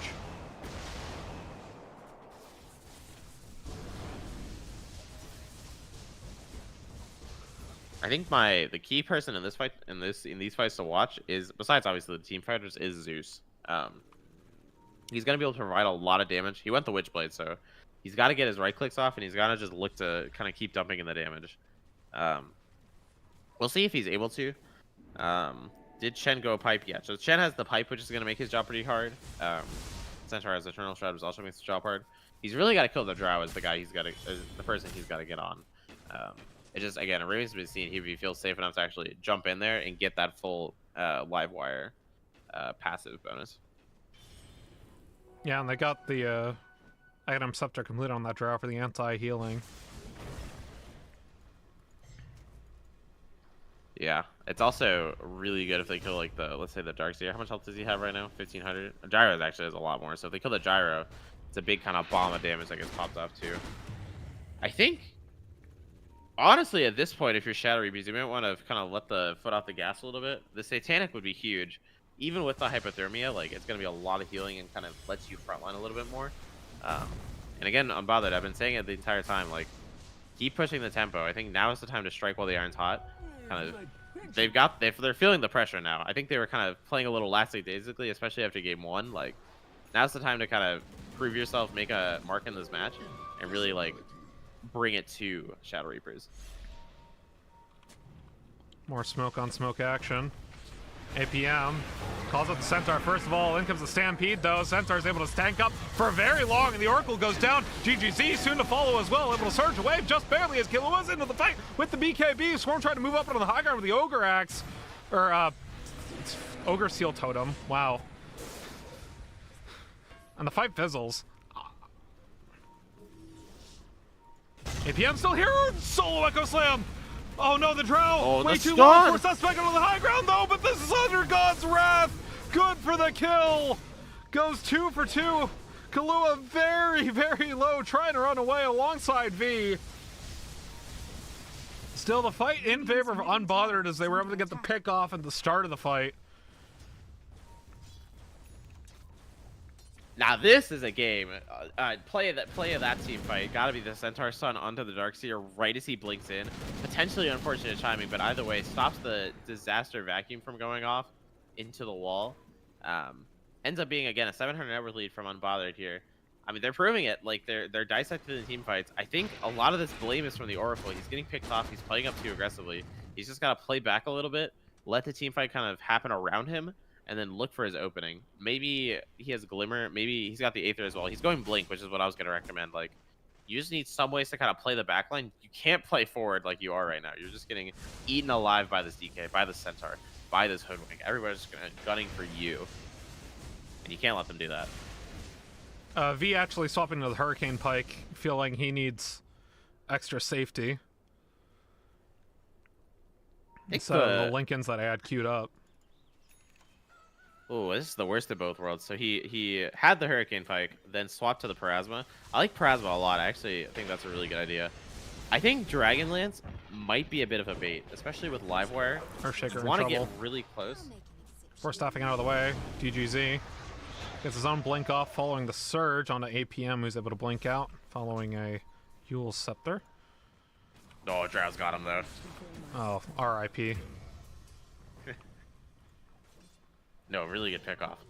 What I was saying though, like the Livewire, like you want to be really close and deep in. You don't really want to play far apart with this Dragonlance. Like, I'm not sure if it's the right decision, but I mean maybe it still is, right? Either way, mid getting pushed in, and Darkseer, my poor guy. See ya. Radiant's middle tower has Oh fallen. boy. Getting scared. And they're pushing on the high ground. They can't really see this. I mean, Swarm ended up going for the Ancient Black Dragon anyway, Radiant's middle tower is under attack. which, I mean, it is more effective attacks versus the towers. T3's gone. They can't immediately glyph for the barracks. They have to wait for the melee barracks to die before they can glyph again. Radiant's middle, One of the changes is 736. Radiant's middle barracks has fallen. Satanic like the completed on ACs. Kahlua, though. Dire's top tower is under attack. I mean, now's the time. He's going the Blink next. I don't know also if that's right, but you definitely have to make something with the Satanic movement. You've kind of seceded a lot map control. I think you've potentially fumbled the game a little bit here. It's gotten to a really precarious situation. You need like that definitive team fight where you're not getting picked apart.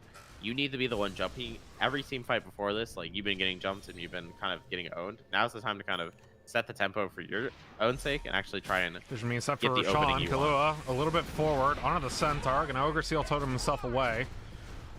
So I'm here with the Ancient Black Dragon, but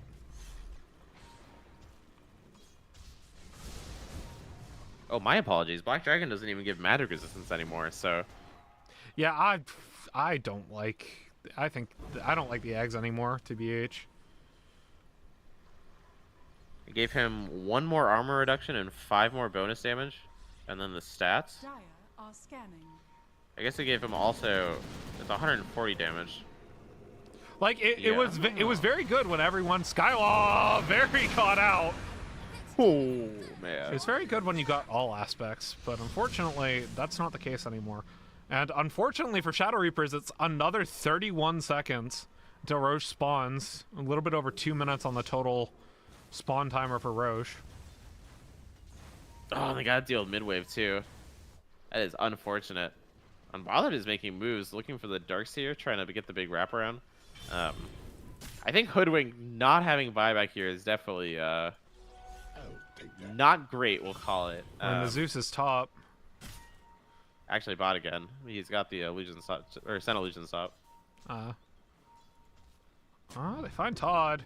Oh, good vision. Todd good actually vision. sees them on the vision, and comes the heavenly jump from V, but the Centaur stops here. Kahlua makes his way into the fight, gets silenced up with the drop of the back wall. It's good enough for the Echo Slam to get in with the follow-up damage. Man, it's dove on the backside of the fight as well. He gets taken out of Swarm. BKB TP's out of the way. Bopes will be the next to fall. Tries to get the double edge on a V. It won't be enough, and down he goes. APM for the kill. 3 for 0 bot side, and Shadow Reapers are back in the driver's seat. Yep, perfectly how we thought this game was gonna go. Shadow Reaper is always in control of this game.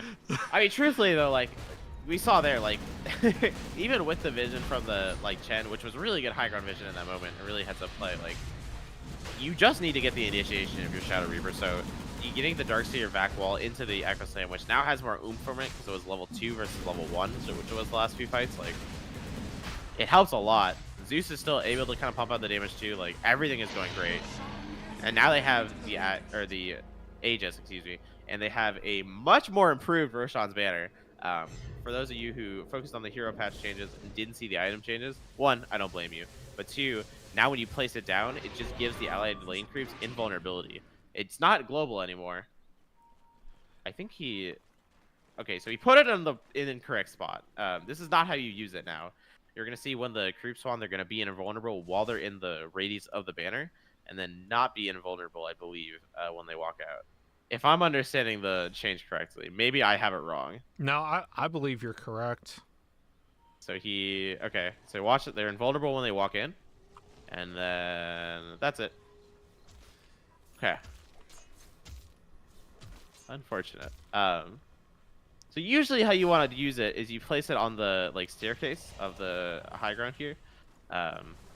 I don't know why I'm saying that, like y'all can see my spectating, but you place it on the staircase of the high ground, and then as you push, they can't kill the creeps unless they push in, so it forces them to push in. They gave it away, which sucks, but that's okay. They still have an Aegis, and they still have a Gyro who's really strong, and they have team fight spells back up, so it may not end up mattering, but it's definitely something you want to use for your pub games. Don't do this Roshan banner anymore. This Roshan banner is not good.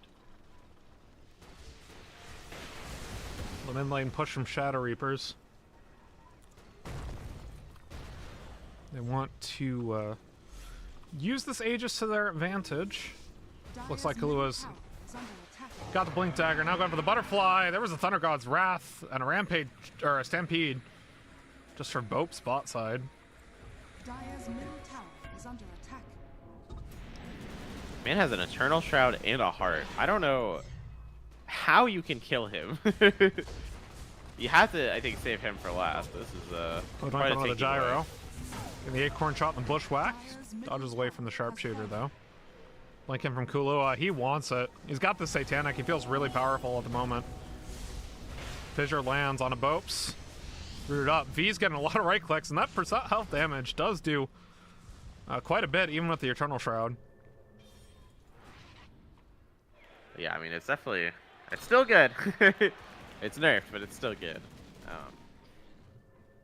I actually really like the smoke coming up from Unbothered. They're really just trying to clamp down right now, catch them while they're off bounds. They want the Darkseer. It's kind of where they're aiming. I think they would take anything at this point, but they definitely want the Darkseer. Although looks like Oracle's going to be our victim for today.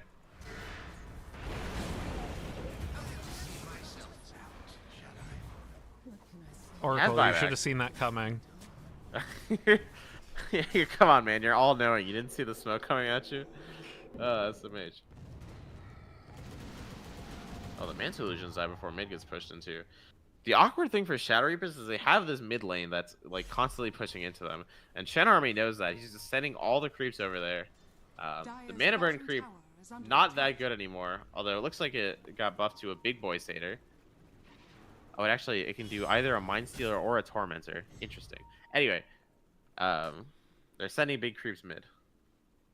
And Zeus is still lagging. That's unfortunate. I mean, I guess it's time to play America's favorite game. We haven't in a while. Guess the Gaben. What you got? I think I'm gonna give it to Unbothered, funny enough. I think Gaben likes the Drow comp. I would say like 60-40 Unbothered, but I wouldn't be surprised if it still had it for Shadow Reapers. 74-26 unbothered. Alright, I should have trusted more. It's feeling like that way though. Like it feels like they have the momentum. Like the Shadow Reapers had their opening and they kind of, you know, whether it's like kind of lackadaisical or whatever it is, like they have to have execution at this point. It's a lot easier with the tankiness of the Centaur and with the tankiness of the DK as well. Like, God, this man has 400 and something damage when he has everything near him. That's crazy. I mean, for the record, I'm looking at this graph, and you can look too. Technically, Unbothered's been in the lead the entire game in terms of Dota plus win probability. It's just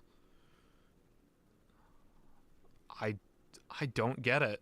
I really don't get it. Like, even when the gold lead was up 7,000, I mean, Gaben, I guess. Gaben is not a fan of Gyro or something. I mean, he gave this a 58-42 off the start in favor of Unbothered. He really liked the Unbothered comp. Apparently a gem has been dropped somewhere.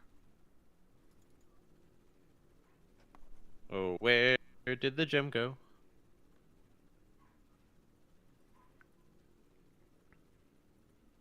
Wait.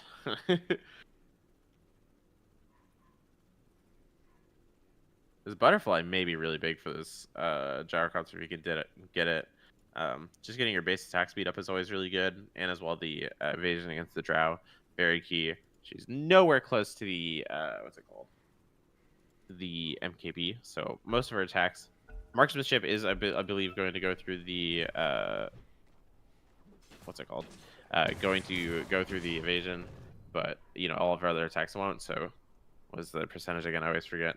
40%. That's what I thought. So 60% of her attacks aren't going through. They're actually. God's Wrath, just to see vision though.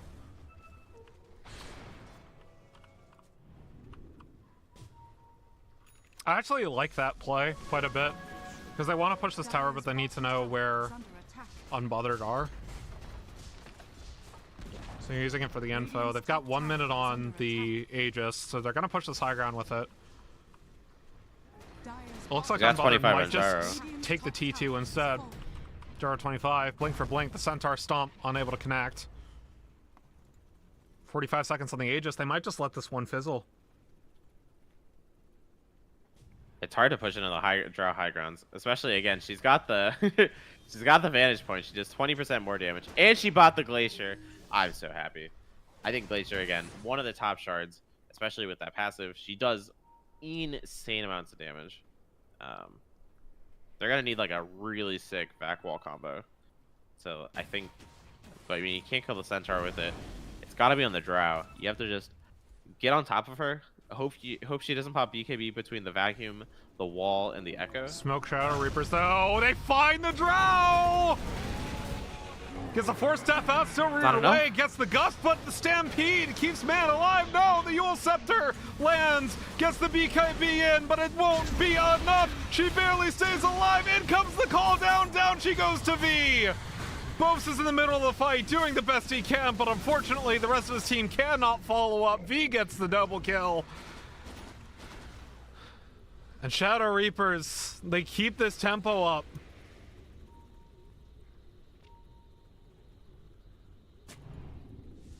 They got the perfect target they needed. I don't know how much they can capitalize. That being said, like they have to just go now. They're sitting the gyro mid. I think that makes a lot of sense. If they can force the Drow buyback and force the Centaur buyback, I think they'll consider that a win. We'll have to see. They're kind of. I mean, they need to make a move. They can't. All this kind of like putsying around trying to really like make the correct move isn't necessarily right. You have to just make a definitive move and just try and make a stand here. APM was the been, completed Wind Waker. Butterfly almost completed the gyro, about 350 gold away from that. Then I was going into the Swift Blink. New high ground changes. Now that we the have the glyph. time to talk about them. You get the glyph one time. The second glyph does not come Call back down, until blink the in melee from barracks. GGZ. Doesn't get the back out though. Dire's middle tower has fallen.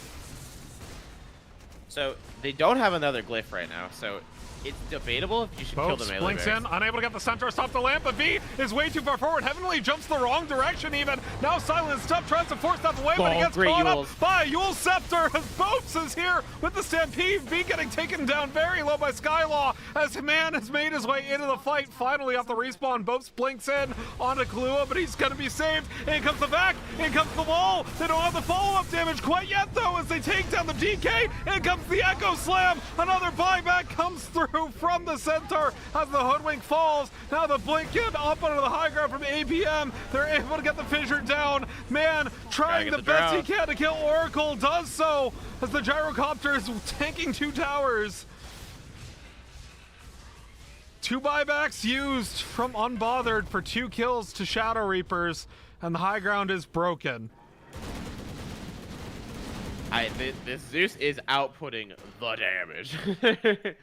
10,000 damage that fight. Gyro gives another 9,800 from him. The Echo Slam not the prettiest, but I mean he gets the important target that he wants there. Really, really good execution there. In these broken down fights, you usually expect Unbothered to kind of pull ahead, but they really kind of layer their spells really well on the side of Shadow Reaper and force 2 buybacks. Again, Unbothered, I think this is their time to push. I've been saying it all game, and I'm gonna keep saying it. Echo Slam is down for a minute. They have wall again, but you have to just kind of like look for something. Is it a short Aegis? It is a long ass Aegis spawn, 3 minutes almost. So let's see if they can. They want to try and keep the smoke going regardless.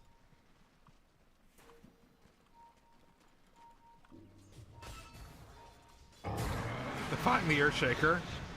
Tries to Wind Waker away, ends up in the wrong place. That won't be an Aegis for Unbothered. Just thankfully, if you're a Shadow Reapers fan. 15k net worth advantage for Shadow Reapers, though, due to those buybacks. Where is the guess the Gaben now? It looked. I apologize. Oh. I was curious. It's still in 55 favor of though. Unbothered somehow. Man, that would have been a good Aegis for Unbothered, huh? But unfortunately, they have to wait the whole 2 minutes, which it does mean it's gonna go topside too. They don't have the time luxury to get it bought. Roshan Banner, I think, is incredibly good. I want to point out. I think the invulnerability, especially like when you have the momentum and you have to force them into you, is incredibly strong. We didn't see it this game, but I promise you, try it in your games. You'll see how good it is. But either way, it's going to be a cheese, and I believe in Ags. We'll see which team is able to kind of claim all that. And I'm willing to bet this Aegis fight is going to be the winner. Whoever gets that Aegis should be pretty clear favorites of being able to push down the other high ground and just win the game off the spot, on the spot. Yeah, I mean, game's teetering on a knife's edge. Gaben says 57-43 for Unbothered, but I think you're right. This is, with the buybacks where they are, I think this is pretty much a one-fight game. Really, the only core buyback on the map right now is Drow. Shadow Reapers have completely bought out.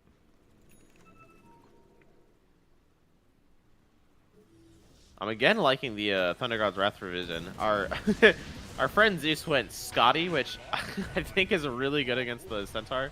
Oh Taking no. a Centaur. Speaking of the Centaur, tries to stampede away. Swarm comes back in with the BKB and the stun on APM, but he's saved by the Oracle ulti. Man gets the multi-shot out just to make the fight go away. And a smoke out immediately from Shadow Reapers. They don't have 3 of their ults, but they still feel strong because there are no ults but the Hoodwink available for Unbothered. Radiant are scanning. Going to make It's the moves aggressive, I towards like bottom it. side. They're gonna get Drow.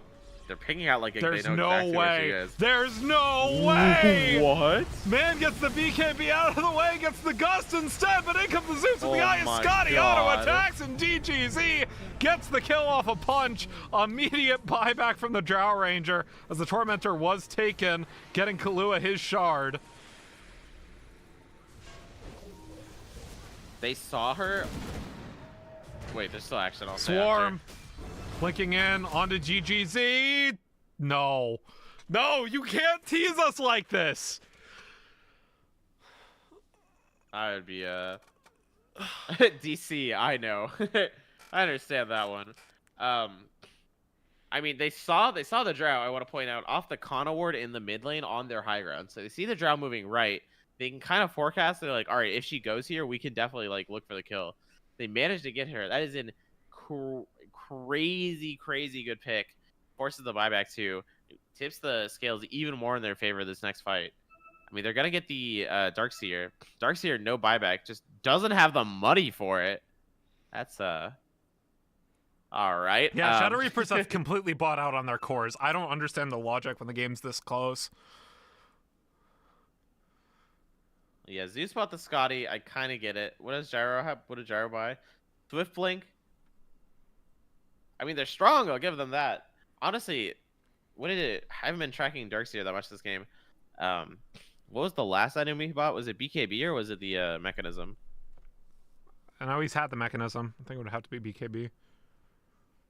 So I kind of get it, but yeah, at the he's same got time, 9 like, seconds on that BKB right now, actually. yeah, that's definitely it. I don't know. You want BKB? It's kind of how you're losing. It looks like it's actually a really unfortunate DC if you're unbothered, because you want to just try and get this Darkseer and make them panic. But now they can really think about the play. They understand that Darkseer. I mean, all he has to do is hit BKB, vacuum, and they should have the damage with the Zeus and with the Echo Slam. They could also back and leave him, but I feel like they have the damage. That sucks for unbothered if they lose this fight. Yeah, It's no, a it really rough one. does. And the Oracle is nowhere nearby, so it's a 4v5. That's rough. Yule Scepter on GGZ, gets the BKB out, the back wall 1-3, in comes the call down, and they're all stuck on the pillar! Swarm now moves on the low ground, but V's there with the follow-up damage, gets the auto attacks as APM gets a 2-man Echo Slam onto the support and the Drow Ranger, in comes the Thunder God's Wrath, V with the triple kill, and just like that, there's no buyback on the Drow, that might just be game. Dire's bottom tower Unbothered are Centaur not for good luck. happy at all with those tips coming in. Yeah, Operation Zeus DC there. Oh man, I don't want that play to diminish because they did get a really good pick on the Drow. But it's hard not to see, like, he got the perfect vacuum off of that. Like, oh boy. Yeah. With that, Shadow Reapers take the series 2-0. I mean, game one they were dominant. Luckily this game was very back and forth. Ending aside, I think that Shadow Reapers played a really clean game. I think that they had really good momentum. Unbothered put up a hell of a fight though, and I'm very excited to see them in these future weeks. I think they have a lot of promise moving forward. With that, we're going to take a break. When we return, a new series, round 2. I believe it will be Shadow Reapers, the winner of this game, versus Relax We Good. That one will be casted by me. Won't have Angry Sun with me, but I should have another co-caster, so we'll see how that settles. With that, though, my name is Fennec. That's been Angry Sun. We'll see you after the break.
everyone, welcome all, and welcome to TDL Asia 19. My name is Fennec, joined by the lovely Val, and we are ready to go. Quarterfinals, Manta Esports versus Relax We Good. Both these teams playing for the first time today as Relax We Good. Their opponents were assessed a forfeit for round number 2. Manta Esports coming in as perennial favorites to TDLC. Relax We Good, a Thai team that I haven't had the pleasure of casting before. Val, what are your thoughts? New patch. It's exciting. Exciting, definitely huge changes. All the hero facets and some abilities are change. Some abilities are have become innates. Yeah, a lot of new innate abilities, and obviously we have the decision that you make pregame. I can't. Word escapes me real quick. It's new terminology. Tenets, there we go, that make certain heroes very good and others less good right now. Broken hero on the patch right now seems to be the Legion Commander. We'll see if Relax We Good, who opted for first pick off the coin flip, will be prioritizing that, or if Manta's going to have to ban that one out. We'll see.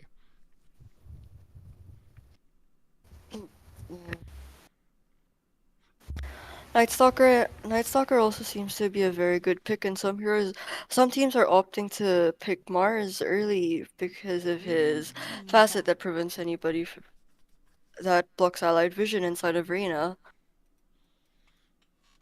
Yeah, it does make the it much more difficult to save your allies, or perhaps impossible to save your allies that are caught in the arena. So that is particularly strong. Also strong in the patch right now, Templar Assassin.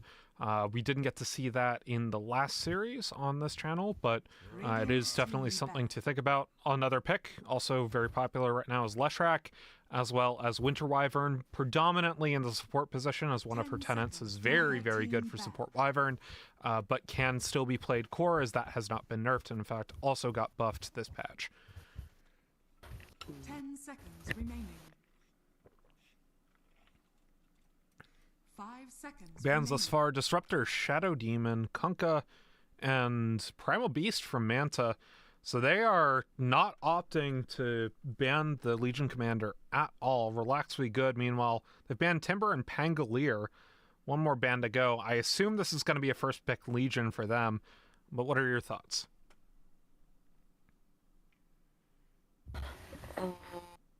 First pick Legion might still be able to be countered, although very strong. Right now, there are certain heroes that can still counter him in lane that are kind of strong. Say heroes that only want to play, that can sit at the back and don't really want to trade, maybe for passive lanes.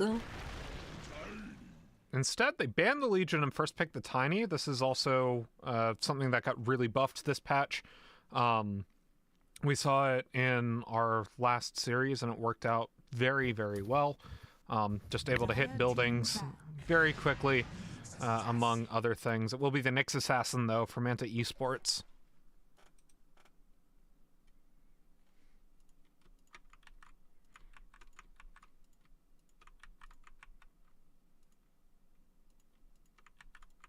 Ten seconds remaining. Nyx Assassin's first facet is kind of interesting. Well, not really.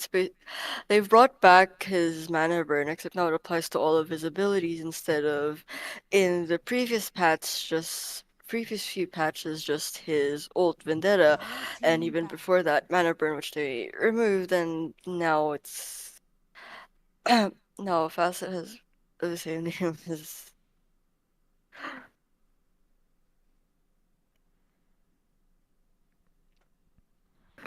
We've got... So the mana burning's interesting. I wonder if Manta thinks that this is an answer to Tiny, or perhaps if they have other ideas in their draft. Tiny still very strong with the new tenant, obviously.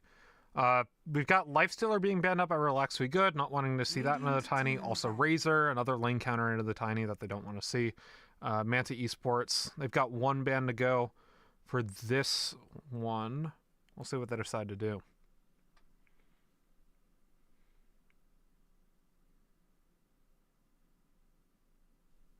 10 seconds remaining. 5 seconds remaining.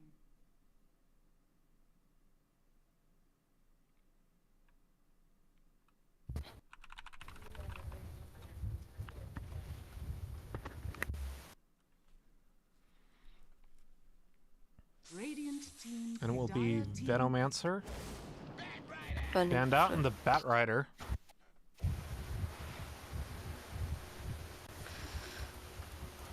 We saw Bat Rider in a previous game earlier to didn't house, the game of Household Warriors against the Covenant, and it wasn't put as much on support. Now Sticky Napalm does damage to towers with one of his facets. I wonder if anyone's gonna take that, as well as now Firefly damage has been nerfed, but flame break projectile speed increase. Sticky Napalm does more damage per stack now, so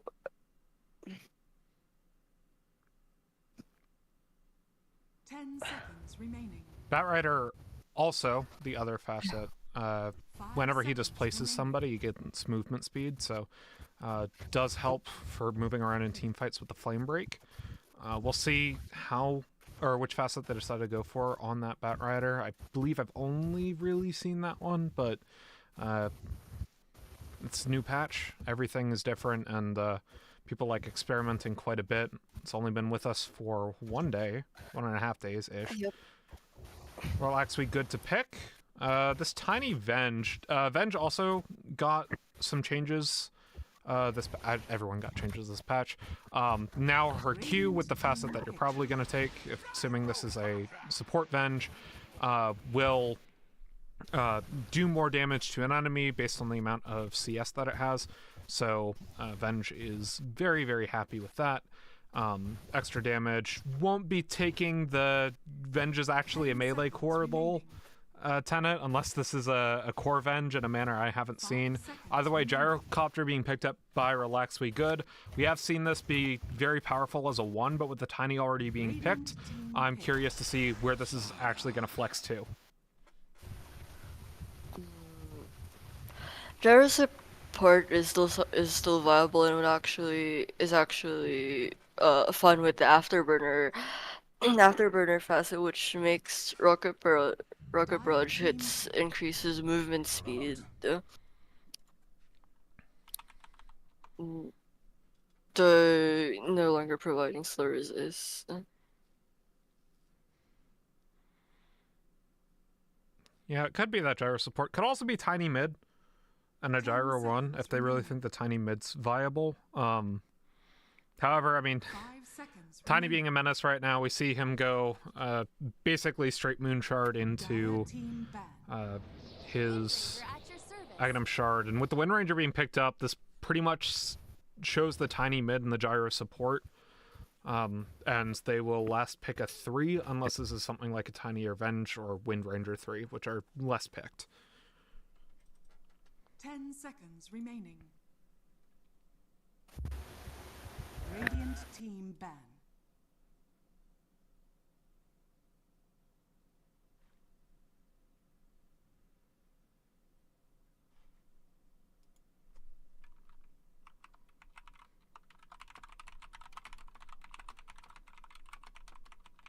Ten seconds remaining.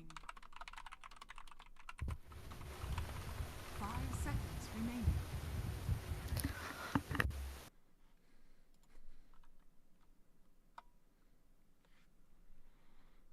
Bans thus far. Storm Spirit being banned by Relax We Good. This is a also got buffed this patch. Basically getting new old Bloodstone. After you couldn't deny with after they removed the deny from Bloodstone, but before they moved it into a spell lifesteal item, as part of his passives, and has been seeing an uptick in play recently as a result.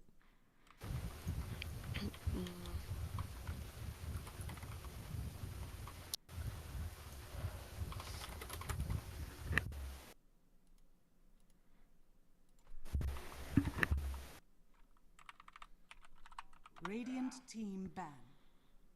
Brewmaster Ban? being banned away. Brewmaster.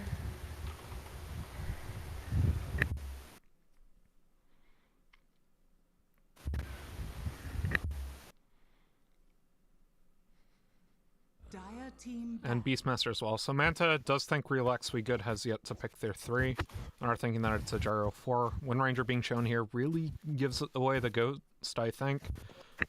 Just showing a mid laner like that. Either way, Relax We Good, no Manta have yet to pick a mid laner unless this is a Bat Rider 10 mid, seconds which again, remaining. Bat Rider mostly being played support at the moment, so we'll see what else they decide to 5 ban. Maybe seconds TA remaining. because she's really good right now, but otherwise could be something else. Dire team Puck. Oh.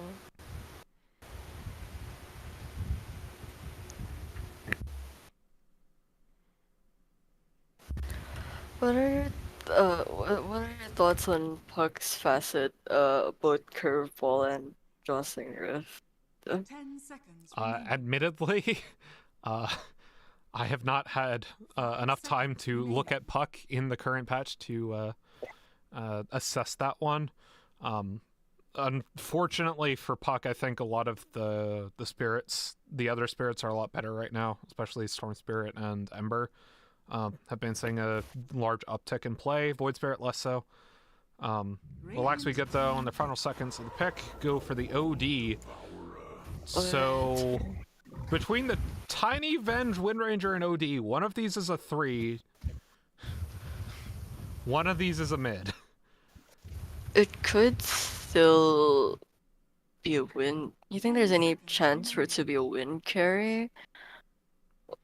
With 5 seconds remaining. a tiny 3 and an OD mid. I mean, it could be. It could also be OD3, right? That was popular a couple guess, patches yeah. ago. Yeah.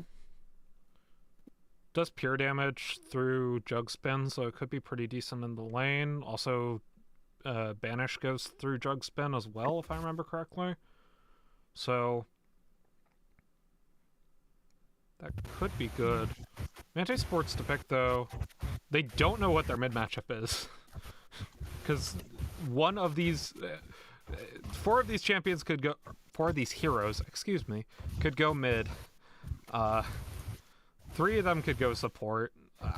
It's very spicy, indeed. Yep. Rubik. Choose your hero. Rubik. So it's a Bat mid or a Rubik mid, do you think? It's Keon Rubik, so it is a Rubik mid. This one's fun.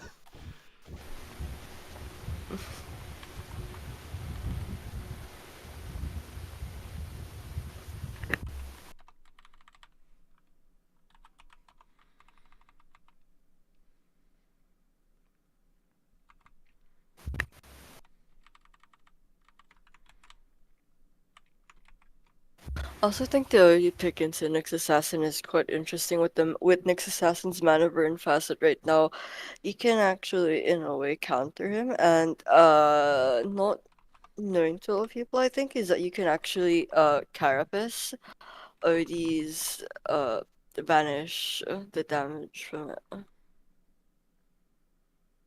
Okay, so Afterburner on Gyrocopter, Never Die was listed as their 3-player, which on Liquipedia, so I would assume that they're saying this is a Wind 3 and an OD mid, which I have not seen Wind 3 in a hot minute. She's really only been played mid or 1 as of late, really only in that mid lane.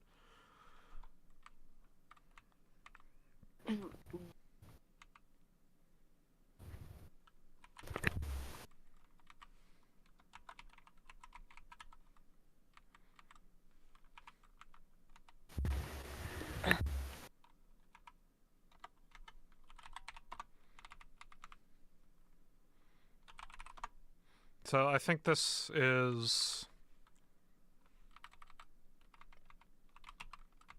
Okay, I think I've got it.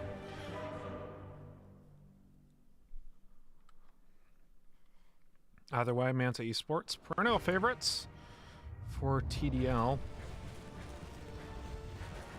As I just realized I forgot to set my casting config, so give me 1 second.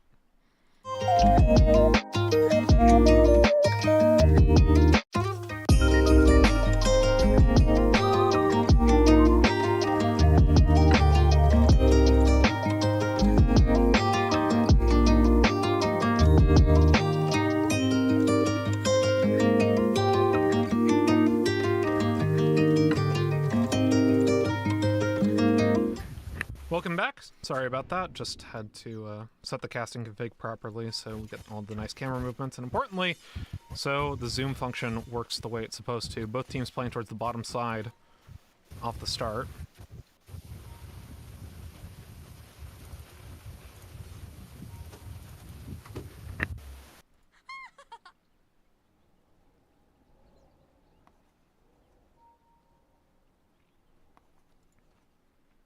Thirty seconds to battle. It's actually a tiny support. Tiny is busted as a 1 this patch. He took Tiny support. They took Tiny support for toss. Crash landing. Which, grant you, the Tiny core also does that, but that is a bit interesting. I honestly did not expect that with the Gyro 1 and the Tiny support.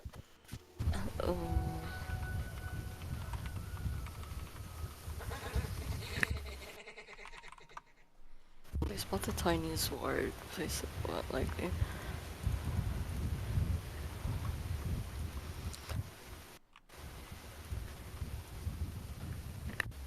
Ends up going 3 runes actually to Manta Esports to 1 from Relax We Good. As both teams make their way back to the lanes. No first blood attempts here. Eris on the 4 Nyx Assassin, and going to be a Batrider 5 for Jotun. Though the only flexes there is a Slithering Crush lands on a 9 NZ. They're getting pretty aggressive here. They got the Earth Spike back around, or they should say the Impale. Another Slithering Crush and an auto attack for Kimizu First Blood.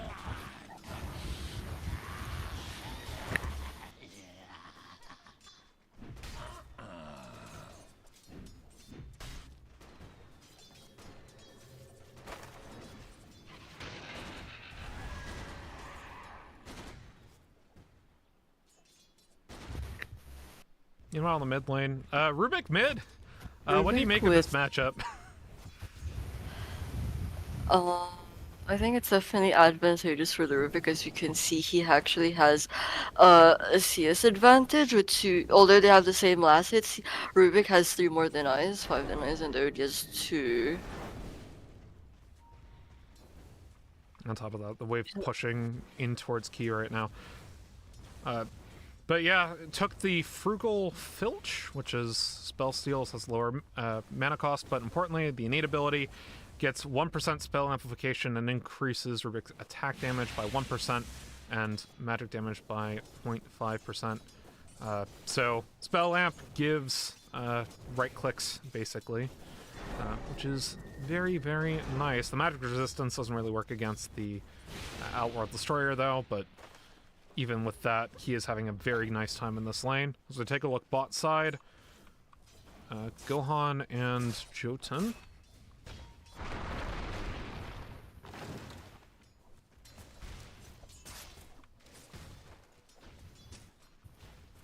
So actually, Gohan took level 1 point in Healing Ward, didn't take a point level 2.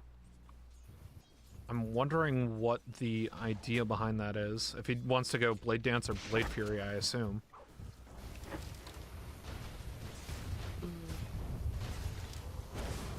Jotun getting a Firefly on a Never Die. Coming back around. Never Die is very much dead here. Barely able to get through with the stick. Another auto attack from Jotun will do him in. Gets it. As it is a split bounty to the off lane of Relax We Good. Jotun went for Stoked, which is the move speed and spell amp when displacing elements, as 9NZ finds Kimizu top side.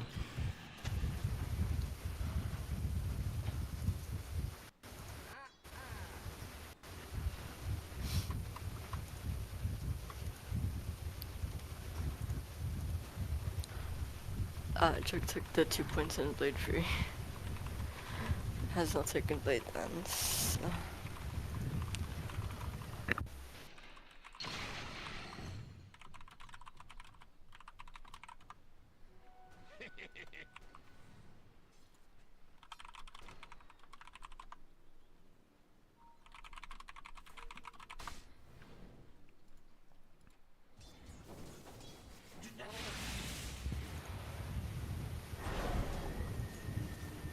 Tiny TPing out, but Rubik's still with a huge CS advantage at mid on 11 denies, 17 CS, although is not 10. Yeah. Actually, CS advantages bot side as well. Currently setting 25 and 4 to 20 and 2. As top side is going the way of Relax We Good. As Gyro does Gyro things and is just a pain to lane against. Up against Eris and Kimizu. Especially with Venge, it's definitely gonna hurt their laning combos. Magic Missile with Rocket Barrage, plus just the damage from the armor reduction from Wave of Terror and the damage output of Gyro. Sad getting the stun though, into a Slithering Crush. A TP in from Jotun. Getting the Firefly back around onto Sad, but the Magic Missile, Kimizu with the two-man Slithering Crushes Jotun, continues to move in onto Sad. Still taken out by the Rocket Barrage though, and ends up going 2 for 0. Play for Manta absolutely failing top side. Thanks from above.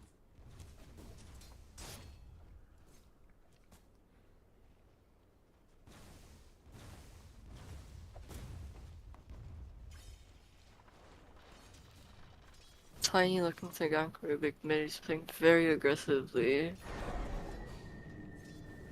He has to. This lane is not going well at all for Mayriaki. As Eris comes in, refills the bottle for Key. Gohan, meanwhile, getting free farm on the bot side, so top lane really going badly for Manta Esports, but they are getting their advantages in that mid lane especially, but bot side also going pretty well.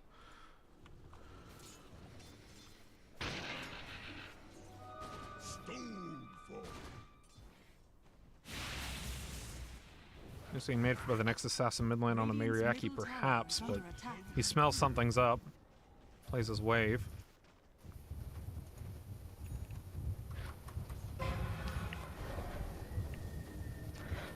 Got stolen, doesn't matter. In comes the Flame Break. Astral Imprisonment was the one stolen by Key.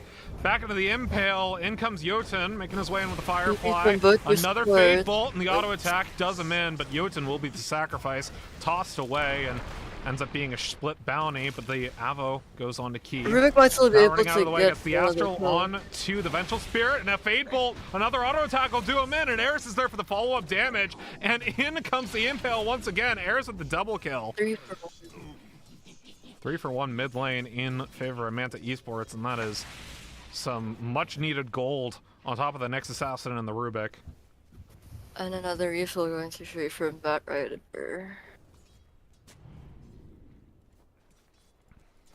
Jug looking to steal their wisdom. Oh, nice wisdom play by Manta. Because the supports were mid. Very nice heads-up play by Gohan. I think he's the one who wants to steal the Wisdom Room anyway, just because he has spin. But Of all the ways to die. Manta winning on 2 lanes, but Gyro is definitely getting a lot of free farm. 52 CS by by almost 8 minutes.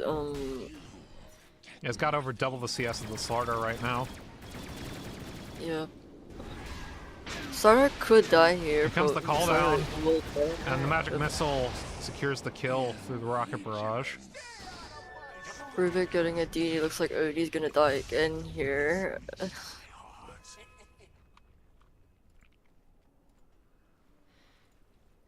Actually, he still has Astral, and Sad is very pushed up on the tower. I don't think he's expecting the Rubik to rotate over with Eris. This could be pretty bad for Sad right now. In comes the Astral, the TP coming in from the Slardar. They get the Impale, they got the Slithering Crush as well, and the Fade Bolt does him in, but unfortunately for Manta, And there's a split Looks down like against the turret, Benji gets might the go last down shot. as well. 9NZ Get a magic running back missile. under tower, gets bashed with the deep, slithering crush and a fade bolt for the Dire's top kill. tower is under attack. Throwing a magic missile for his trouble.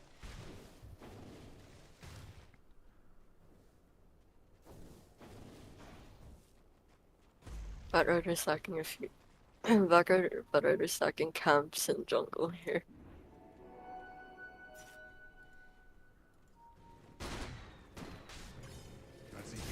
Gohan They're going slash taking the TP back towards the top side, gets the ult under tower, back into the spin. Eris is here as well as Kimizu gets the bash of the deep and the tiny toss. Gohan continuing to move in. The slithering crush once again on K. Sad running for his life, gets the telekinesis back, and Ki gets the kill with the fade bolt, but gets shackled to the tree. Ki ends up falling to the magic missile as Gohan continues to spin on top of the tiny, but the swap comes in the nick of time. Gohan TP's out of the way. Kimizu mixing his way in with the slithering crush as Eris is around. Here comes the avalanche, and Never Die gets a power shot for the kill.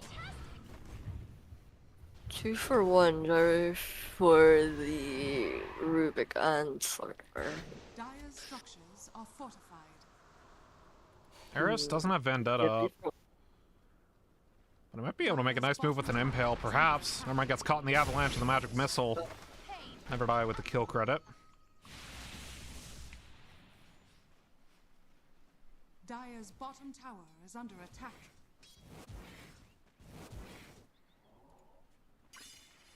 Rubik almost with the phylactery.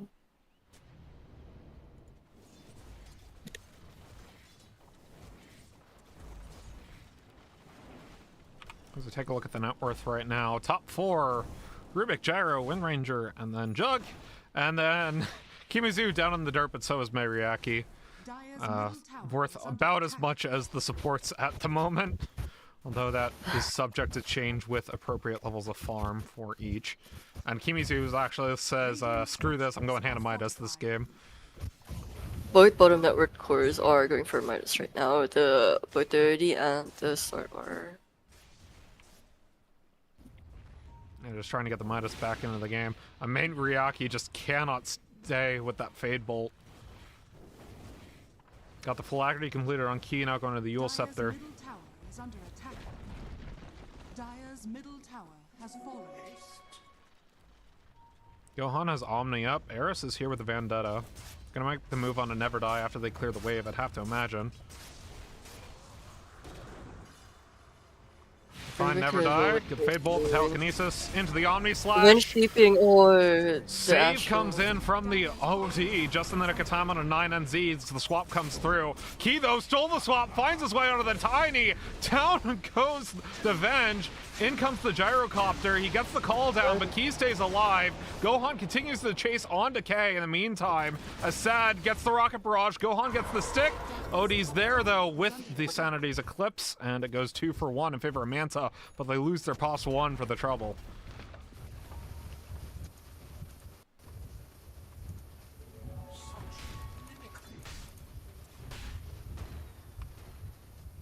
Let's check these Gyro stats. Oh, there are no stacks in the jungle for Gyro. That's pretty unfortunate.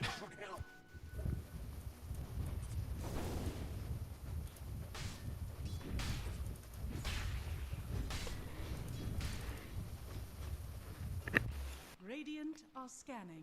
Batrider and Rubik's working to triangle. They find the Venge and Yep, nothing 9NZ can do about that. Piece of gears with a Fade Bolt. Now the move on the Sad, and Jotun has the Blink Dagger. Here comes the lasso, but a beautiful avalanche. No, but the Stolen Swap. Good for the kill. The Astral lands onto the Rubik, but K is running far as he can. Eris tossed right into Mayriaki's hands as Ki gets a double. Mayriaki able to trade back, but he gets caught in the telekinesis. In comes the flame break as well. Stolen spell. I believe that one's Astral. Yes, it is on a Mayriaki. Swaps back to the Astral onto the Rubik. Doing a reverse card style. This Ki moving away. Has the Bat Rider nearby with the Firefly. Dire's bottom tower is under attack. It's a flame break around. An Astral lands on the Rubik though. In comes the Flame call break. down. Ki, no way out of this one. Use the Astral on yourself. No! Ends up falling for it.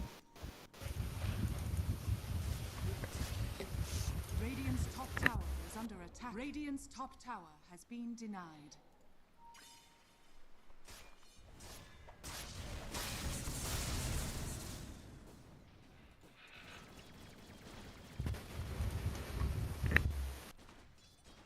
Dire are scanning.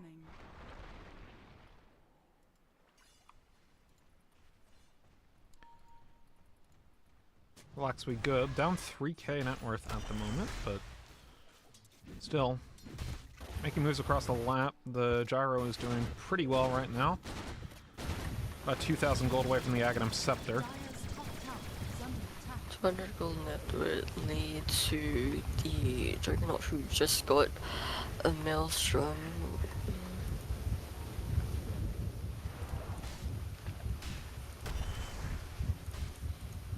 This being made towards the T1 tower top side by Manta Esports. I want to get this area of the map for the Jug to farm.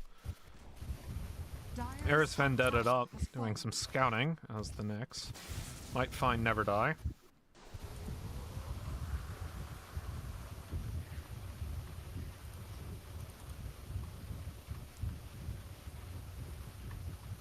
Radiant's bottom tower is under attack. The Nyx are very deep. Dire's top tower is under attack. They see the Eris Nyx knows he's spotted on vision. There's not a lot for him to do here. The TP's come in. Gets the focus fire, Avatos. K gets the kill credit.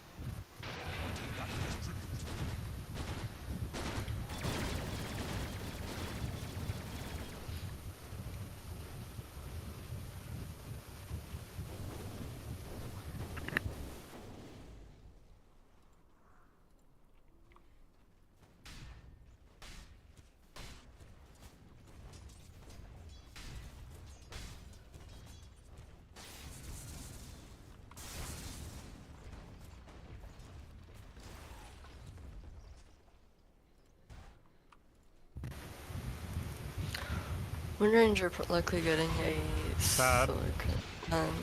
Very sad himself. Never mind, Nine's here. Gets the swap back around. Imagine using the Firefly. Blinks lassos on top of 9. What got stolen? It was Wave of Terror.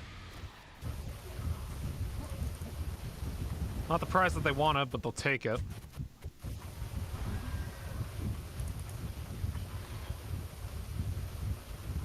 Windranger positioning with like looks like they're gonna try going on to Slaughter. Are they already TPing in as well as the Tiny? Here comes the focus fire on Akimizu. K's here alongside Mariaki.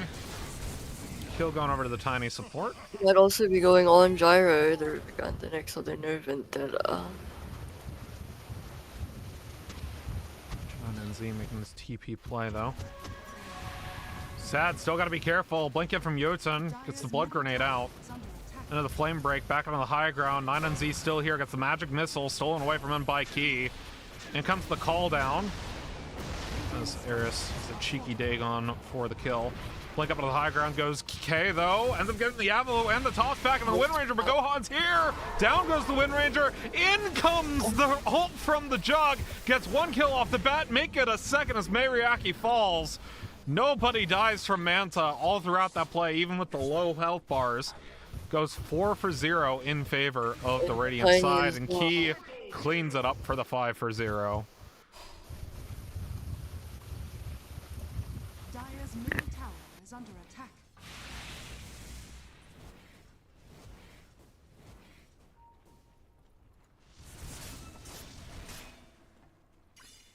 Pretty clean game from Manta apart from top lane early. Dire's middle tower is under attack.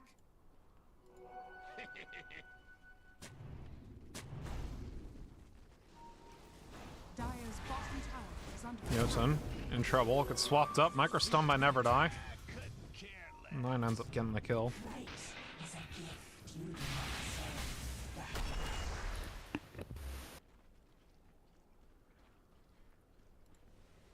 Dire's bottom tower is under attack.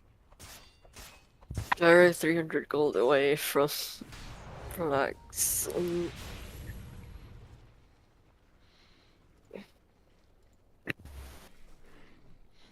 Meanwhile, Jug building in towards Manta. About 400 gold away from that at the moment. It's Key. He's got Boots of Travel. TP's top side for a cheeky Fade Bolt. Okay, Blink Avatos. Honor the Nyx gets the kill. Key taking the portal back bot side.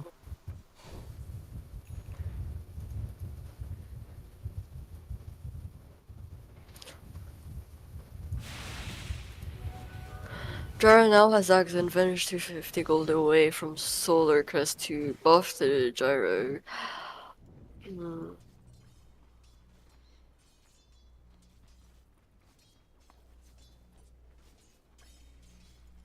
Dire's middle tower is under attack.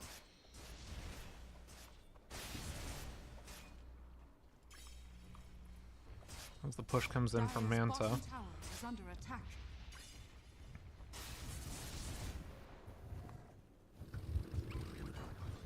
Sad Never Die and 9NZ.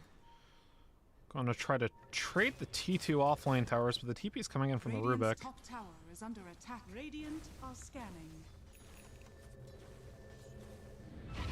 See the scans on the Gyro. In comes the smoke from Manta. Gonna continue to try to make the play as the TP comes in for the Jug as well, and they get the telekinesis into the impale. There's no way to escape. The Venge was nowhere nearby, and 9NZ tries to TP away, gets lassoed for the effort. Key with the double kill, absolutely on fire on this Rubik, sitting 11, 2, and 8.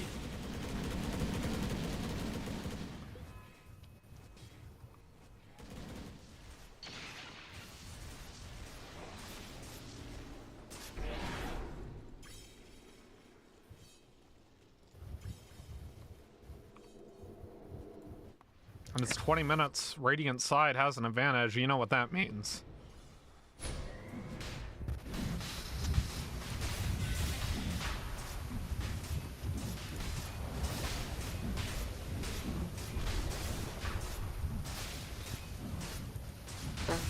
No hitting your Osh.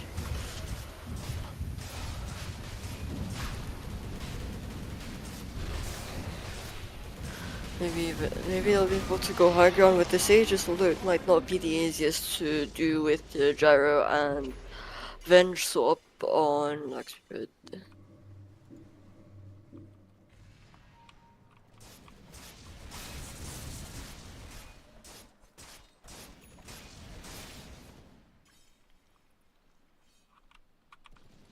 Radiant are scanning. Manta can make a push towards the enemy offlane tower. I mean, sad he's got the Aghanim Scepter, but unfortunately for him, he still feels pretty far behind, even with the upgraded flat cannon. Just not a lot that they can do for Key right now, who's completed his Yule Scepter, so now has a Dispel available to him. As well as extra ways to keep people down. Blink into the lasso. In comes the Venge, looking for the swap. The Gyro's here, but Gohan, he found his way out of sad regardless. Down goes the Gyrocopter. Mariaki still gets the ult off, but it does not matter. Nobody dies for it. 9NZ will end up falling as well. Tries to TP away, and it is a stolen Sanity's Eclipse for it. 3-0 in favor of Manta. They didn't even lose their Aegis, and they're going to move on to the T2 tower in the mid lane. Dire's middle tower is under attack.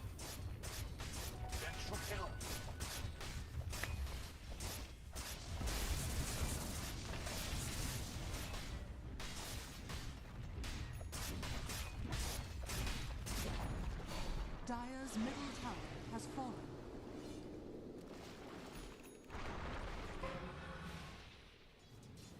Rubik steals toys.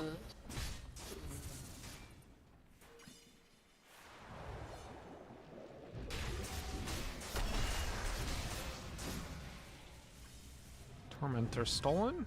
Eris ends up getting the shard for it. They now have a BKB on the Wind Ranger, and they're actually gonna smoke and Dire's bottom tower is under attack. Gohan. 36 seconds on the Omni Slash. Had a have a shield on them, so Relax Be Good, know that he's not alone, but on top of that, he's got the Aegis of the Immortal, the completed Mjolnir, going Ags, and then a Nullifier. Key seals Astral Imprisonment. Meanwhile, on the side, Never Die. Astral getting the save from the Focus Fire into the silence on the Venge. Gohan picks up the double for his trouble. Structures are fortified. Gohan just pushing right onto the high ground. He does not care about Mariaki in the They're catching slightest. Tiny in the Yules. Oh, goodbye, Tiny. Not so big after all. I think I'm funny. My mom thinks I'm funny.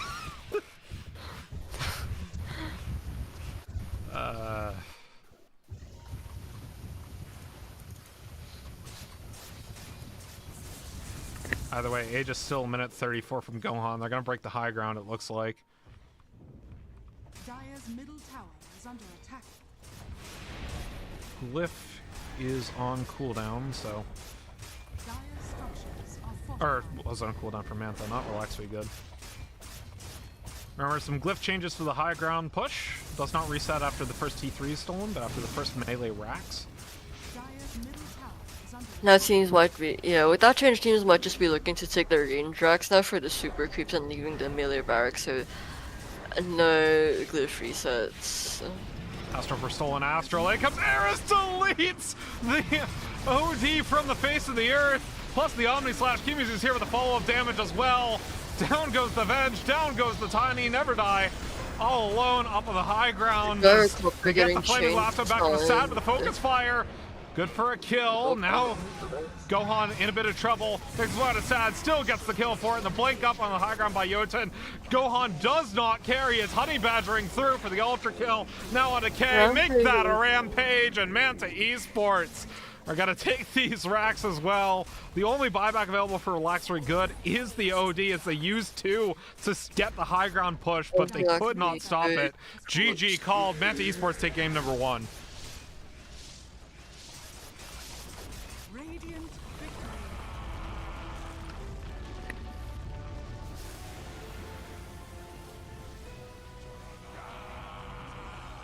And with that, we're going to take a quick break. When we return, game number 2, Manta Esports versus Relax Be Good.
Welcome all, and welcome to TDL Asia 19 quarterfinal matchup between Manta Esports and Relax We Good. My name is Fennec, joined by Val, and we have game number 2. Manta Esports taking game number 1 in pretty dominant fashion, as expected, one of the top seeds of the tournament. Relax We Good, putting up some fight early on, but it just kind of fell apart to the mid-game movements of Manta. What do you expect to change in this draft for game number 2?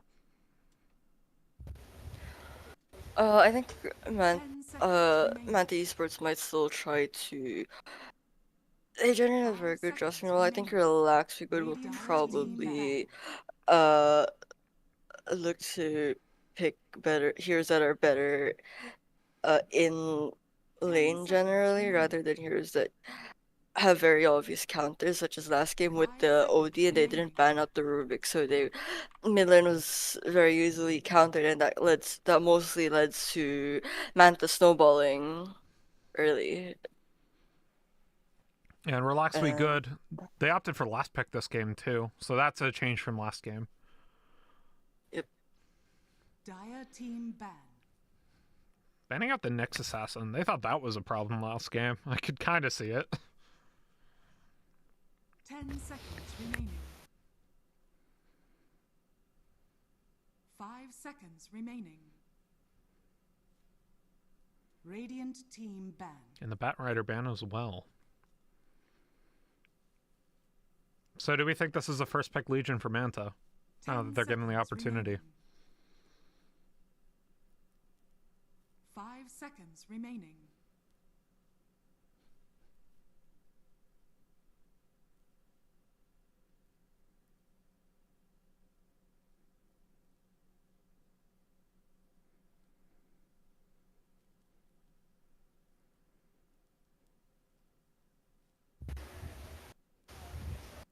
Relax We Good banning 2 of Manta's support heroes from last game. Support picks.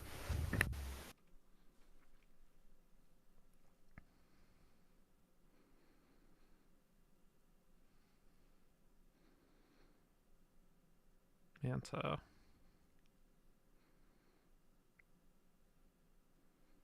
Looking for their next ban. I guess the question is, okay, they banned Slardar, first pick Legion.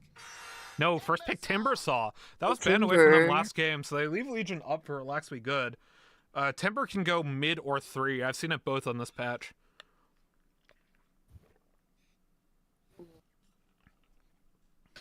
And Timber facets are pretty fun right now. Also a very strong hero with exposure therapy now, giving him mana every time he destroys a tree.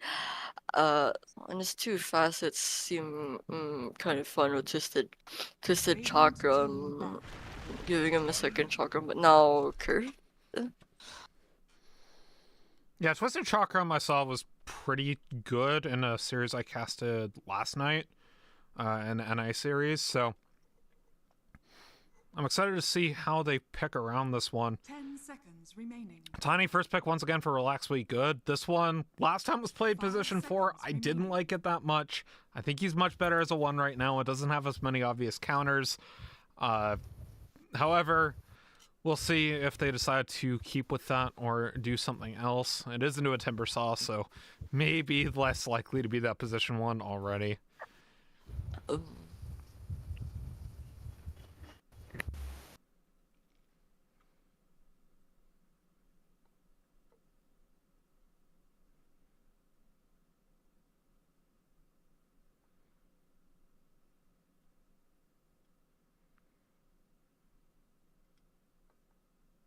Radiant team ban. Prove the light back.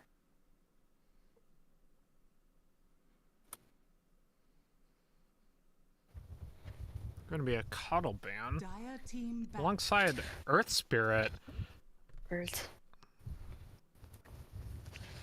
Does Relax We Good play Earth Spirit mid is the question.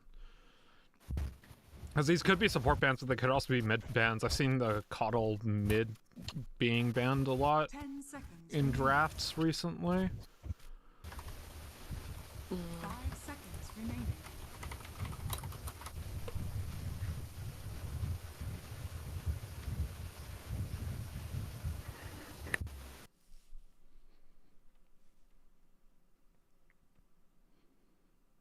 There is an Earth Spirit player that plays in a lot of TDL Asia by the name of Maid, which is always fun to see Earth Spirit being played around, but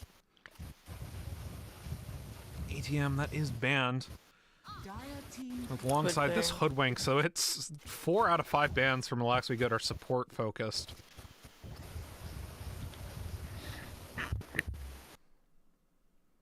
Radiant team pick. Crystal Maiden.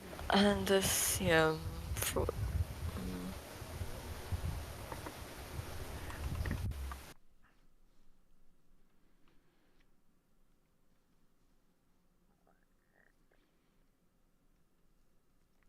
10 seconds remaining. the CM would likely hurt the Timber 5 Saw seconds remaining. for the first few minutes in lane, but after Timber Saw hits, I'm guessing level 5, where just to be sure, level 6 CM was probably gonna start being food to Timber Saw. I have the gyro up and available for Manta to pick. Not only that, they can pick Io with it as well.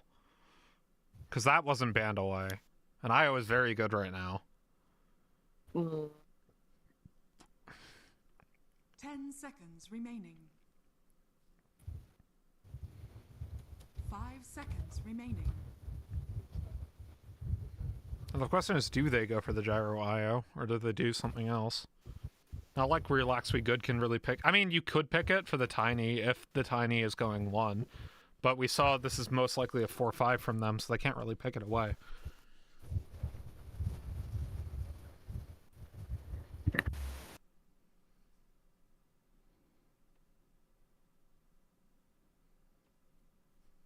Mm, 18 seconds left for Manta. Dire team pick. Instead, opting for Marcy. Marcy.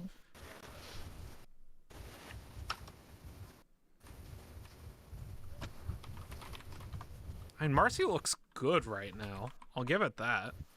Does give away the flex of the 10 gyro, seconds though, remaining. because that has to be a Mercy 4. Be Ursa laning into the Timber Saw with the CM. It could also possibly be Marcy 5 with the gyro carry. It's not the worst lane with sidekick Marcy. The lifesteal and the 5 bonus seconds damage always been remaining. a fairly decent lane. I guess my question is, why would they pick that over something like Gyro Io?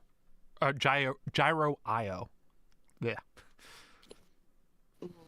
Yeah, objectively would be much better, and I was in a pretty good spot right now.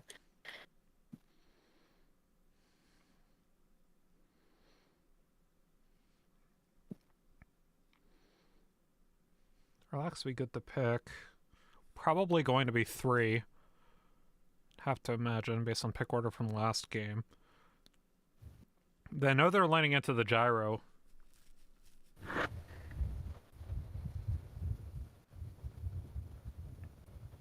But what 3 do you even pick against that right now?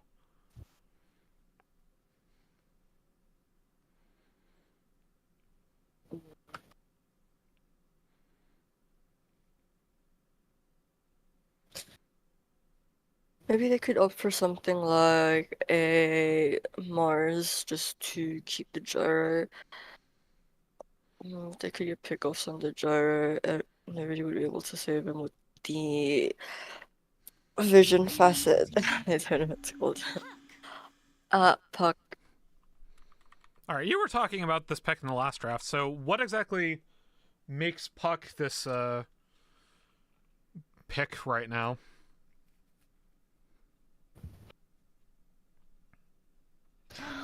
I think they're just looking to have more crowd control in Manta Esports, especially for, against Manta Esports, especially for the Timber, because if the Timber gets to run around freely and fight, he'll probably just be able to go on their supports like Tiny or CM, unless the Tiny is often but still pretty vulnerable to the Timber Saw.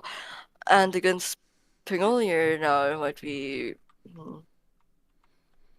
a decent 10 pick. seconds remaining. Pango got pretty nerfed, though, this patch. The facet for 5 seconds The remaining. Rolling Thunder is pretty fun, though. I'll give him that. But also there's a double jump tenant. I think both the tenants are kind of fun, to be honest.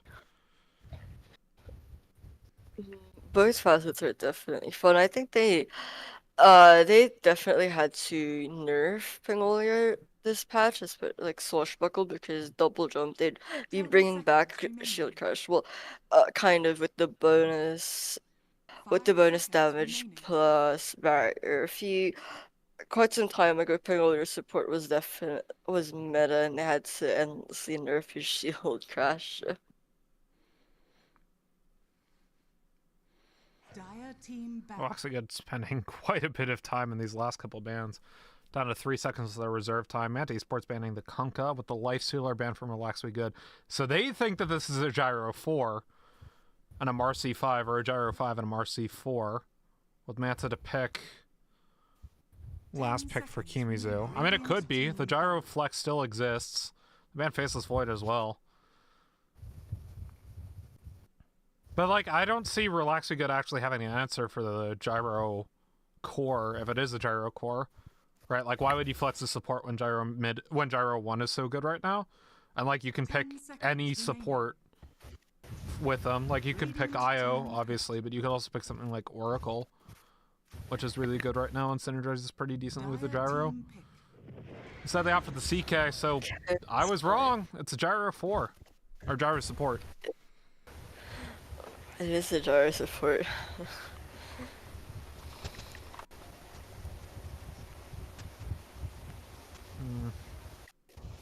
10 seconds remaining.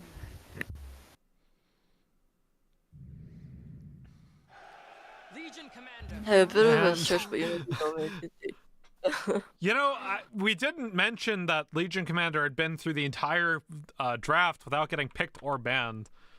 I think they just completely forgot about it, to be honest. There's a Gyro 5 and a Marcy 4. CK. So now he has a tenet that makes his illusions strong illusions. Legion Commander does not care about that. This is kind of a nasty Legion Commander game. But at the same time, Relax We Good lost that lane last game, and Gyro is really, really, really hard to lane against. Yep.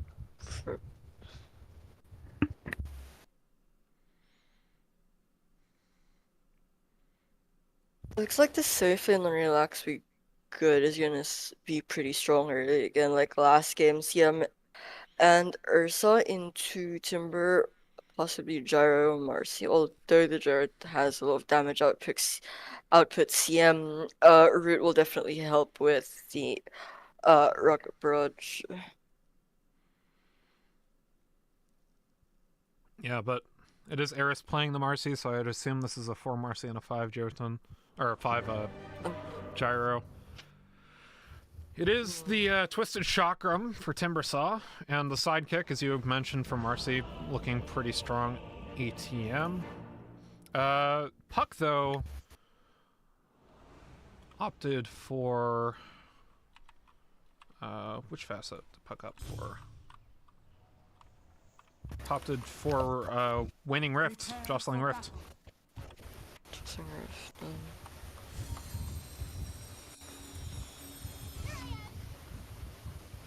Which is even more crowd control.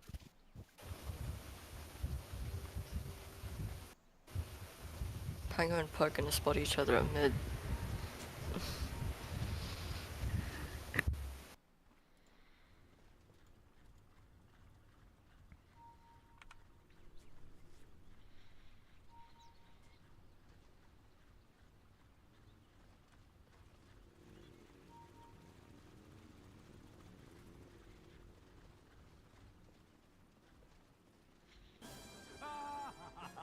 Both teams invading triangle, not going to find anyone on both sides though. 30 seconds to Yeah, battle. Pango going for the double jump with that shield crash double jump.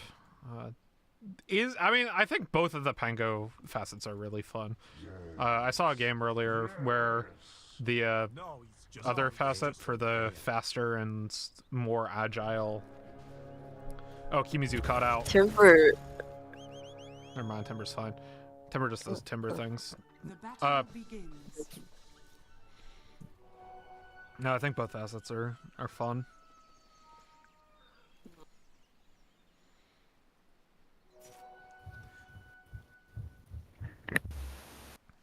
Never die. Opting for the overwhelming odds, which is the broken one, the stone hull plate. However, the other one I think is more fun, and you can get good memes on it. So, you know. Like, you can get dual victory damage on the Spirit Bear with it. It's great. Wait, really? Yes! You can get dual victory damage on the Spirit Bear with the other facet. I kind of want to try that in my pubs now. Like, it's kind of a meme, but at the same time, it's a fun meme. It's just the other facet is so broken right now, there's no reason to pick it in a competitive game. Yeah. Tiny taking a lot of damage from the gyro. So now. I mean, the Rocket Barrage. Oh, first And blood. he's living. Oh, first blood. Never die. Sunned up by the Chaos Bolt. Gets the massive shield from overwhelming odds and tanks the entirety of a Rocket Barrage. Yep, that's balanced, Volvo.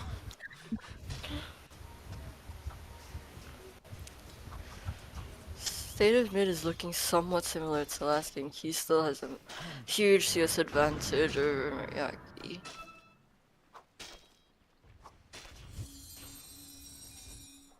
I mean, you typically think Puck would be pretty decent under the Pango with just her range advantage and the mobility, but Key is not making this easy for her it at all.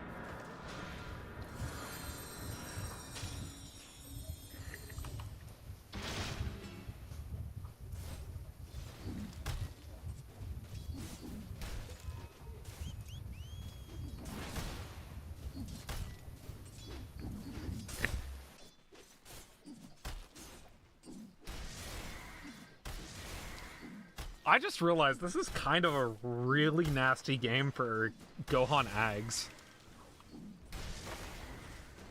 Dire's courier has been killed. Oh, yeah, true. Because you have Gyro, Pango, and Marcy illusions.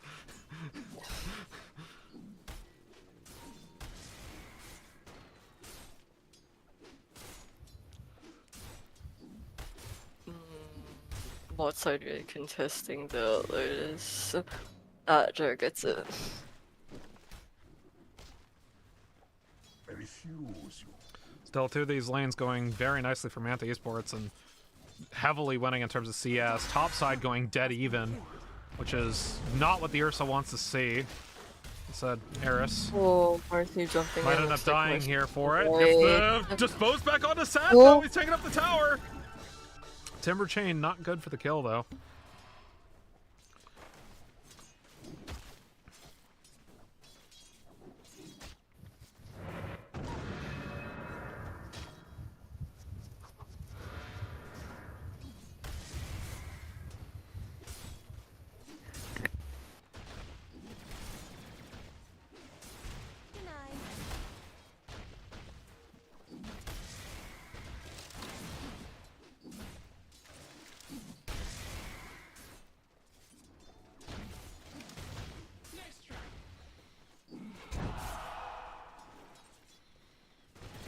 And that shield from overwhelming odds is so nasty. Sad finds Eris topside once again. Mizu can only stand and watch.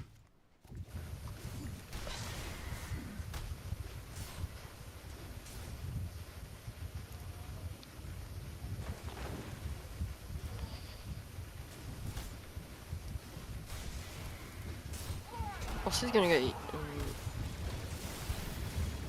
Damage coming in. K in Tiny trouble though. over- And cuts the blood grenade. They get the reality ref back on the K, but the avalanche stops any follow-up damage. Jotun trying to get the rocket barrage off and does. Kill going over to Gohan. Where's my pension?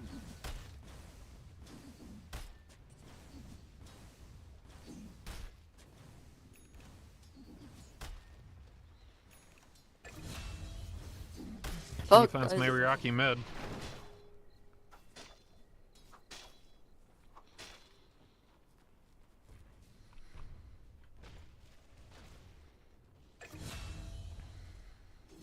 And Eris rotates spots, gets never die, so things are turning up Manta early on in this game. Take a look at the net worth. 3 of the top 4 are Manta, 2 of the top 3, but the Ursa still having a very nice lane of it with a couple of kills. As expected of an Ursa CM lane. Yeah. Unfortunately, for Kimizu, he can do just about nothing up against this at the moment. Doesn't have any points of the reactive Tiny getting armor, actually. caught, but it looks like he's gonna go down. Yep. So what's this idea with the 2-2-0 from Kimizu?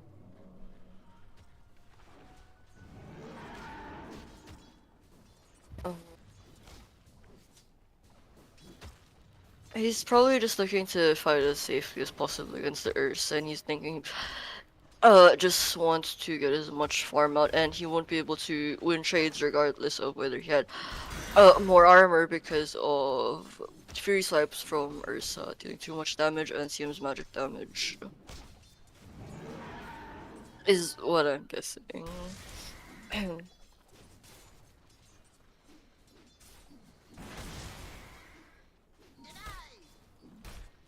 Harris still playing bot side. Trying to steal away the wisdom rune. In Okay, between finds a both the 9 and T, TP's over. Yeah. Down goes the Marcy, now the gyro. Jotun. I'm gonna take the wisdom, so 1 wisdom apiece. Pango. And but and the Phantasm down on the Never Die. Gets the Reality Rift into the Chaos Bolt. In comes the Rolling Thunder. Never Die has nothing left in the tank. Gohan gets that kill, even with the overwhelming Odd Shield.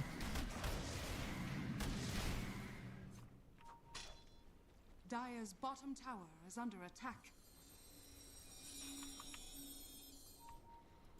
3 heroes that saw being attached to Timber or the Gyro. Tiny.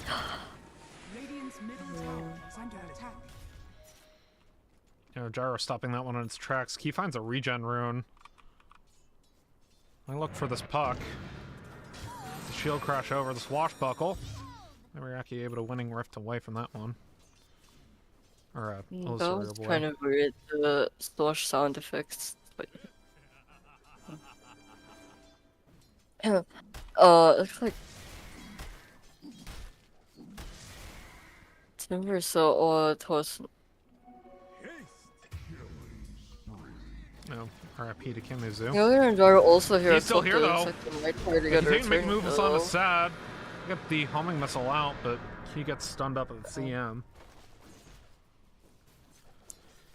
A little hard for them to go in 3 heroes without Rolling Thunder. You know, Gohan has the Phantasm back up. Never Die not looking very good on the Legion Commander at the moment.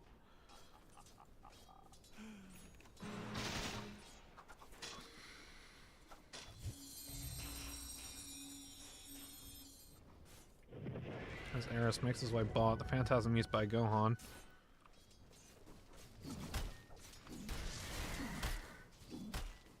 Gohan just showing the main knight.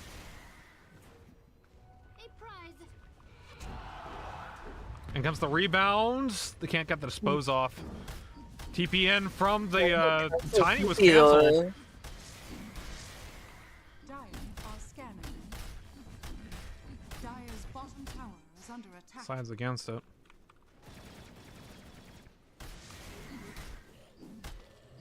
TP coming in from the CM. K finds Eris. Keys around with Rolling Thunder though. Shield crashes back up on the high grounds. Takes the rebound over towards K. He's got in the Chaos Bolt. Still gets tossed away towards Never Die. Gets the duel off just in the nick of time. The KO Puck is here with the ult as well. Never Die ends up picking up that ult kill.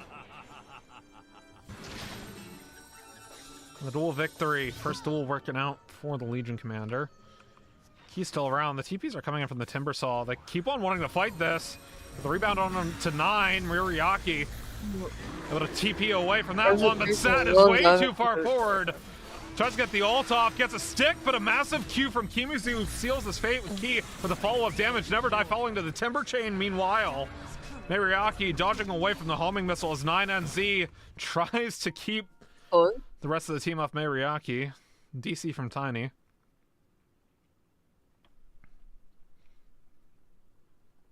Every single hero came to bot, although CK is in the bot right now, but pushing mid is every hero's probably gonna fall.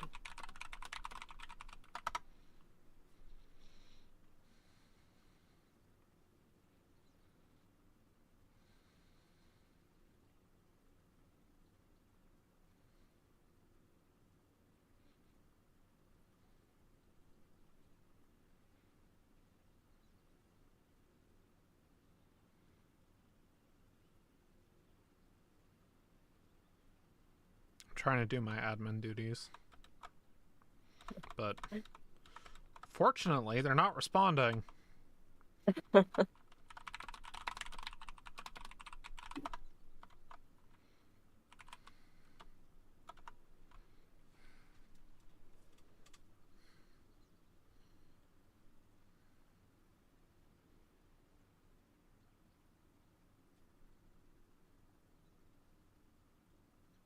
What are the chances they will just change their allowed chat?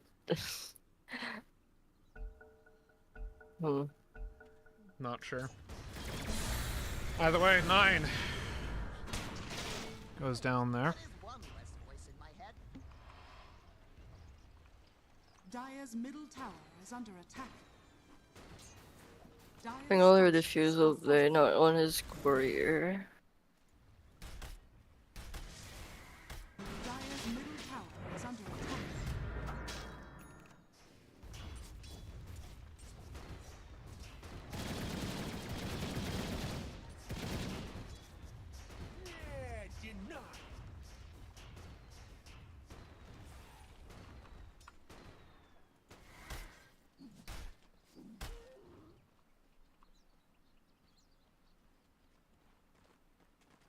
Where's my pension?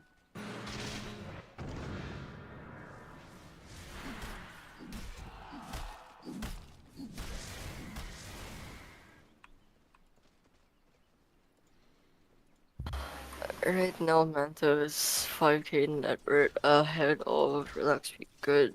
11 minutes in. Rebound on the Sad. Going on Earth, Getting the dispose off. Keys around as well. Sad gonna try to get the ult off. Buy time for the rest of his team. Keys around. In comes the gyro ult. Sad continues to run away, but the homing missile's right here. Jotun gets the kill. In comes the reality rift onto 9 as well. K ends up falling to the chaos bolt as Miriaki is all alone on the puck. Tries to waning rift to get away, but Kimuzu's out with the twisted chakram and regular chakram, and 4 kills to 0 going the way of Manta Esports. Now they make their way bot side. Never Die. You can't be doing this all alone. The rest of your team's not here. In comes Key. The Timber Chain's around into the chakram. Never Die. Couldn't ult somebody even if he wanted to. Kimuzu gets that kill.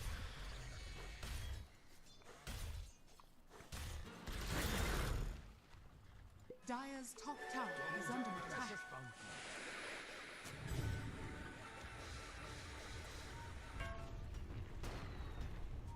I mean, the Enrage just... the Enrage bought time for the rest of Relax We Good to get in. Unfortunately, that just meant the rest of Relax We Good died. Dire's bottom tower Manta just out-executing at the moment.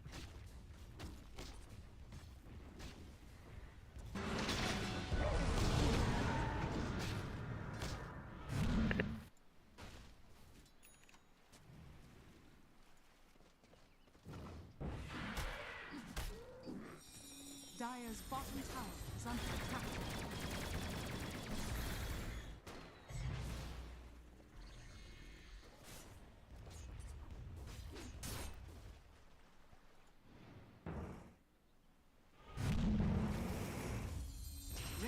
structures are fortified. Dire's middle tower is under attack.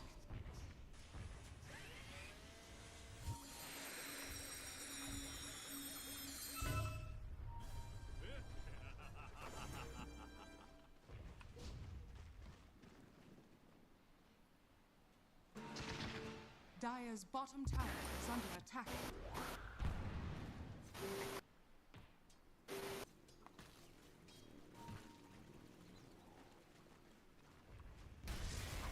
Game state looking somewhat similar to last game, only difference is that Relax Be Good's carry isn't doing as well as it did on on Gyro, as on Ursa.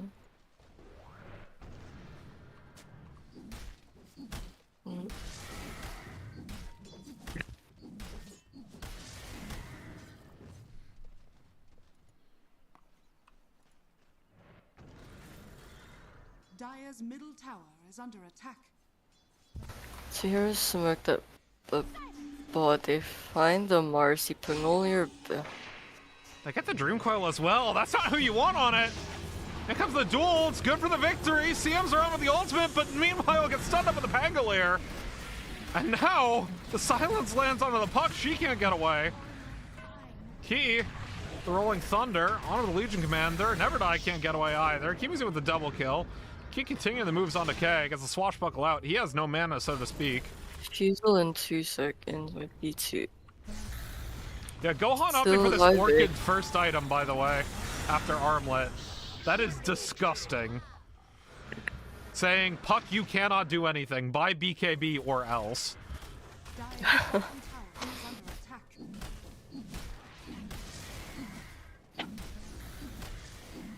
Radiant are scanning. Relax Be Good using 3 of their ults on the Marcy in the last fight though. It's the... Yeah, they just kind of blew it all on Eris, and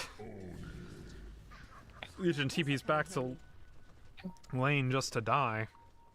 Dire's bottom tower is under attack.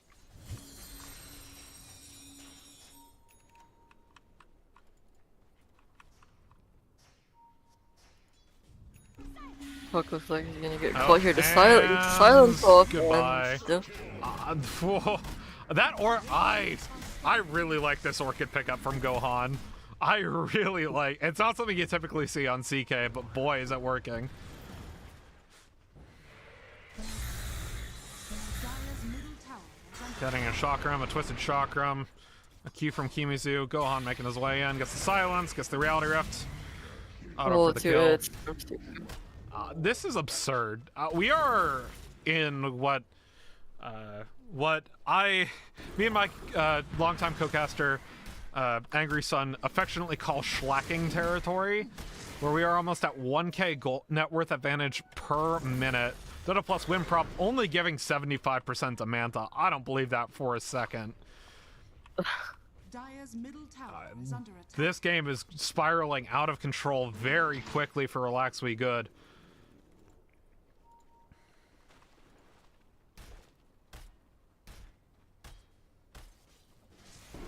Puck forcing a dagger, but I don't think he's gonna be able to survive any of these fights unless he gets a survivability item. Just.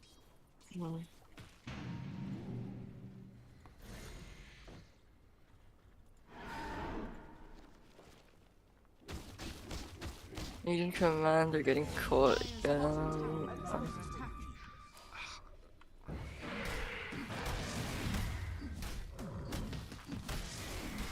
I mean, what does Relax We Good even do? Like, they're trying to get Dire's bottom the tower safest is farm under possible for attack. Sad, who only has a Battle Fury at 17 minutes, right? So that's fine, that's expected from Ursa, but is still quite a ways off his Blink Dagger and doesn't have anything else, so to speak. Meanwhile, Puck's sitting on only a Witchblade.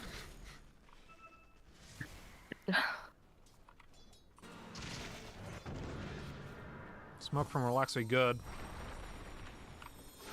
Who caught whom? The catch with Fine Pangolier Key, the doesn't have rolling Pango should end thunder. up falling for this, but Jotun's here, as is Gohan. Oh. They got the silence onto the pack as well.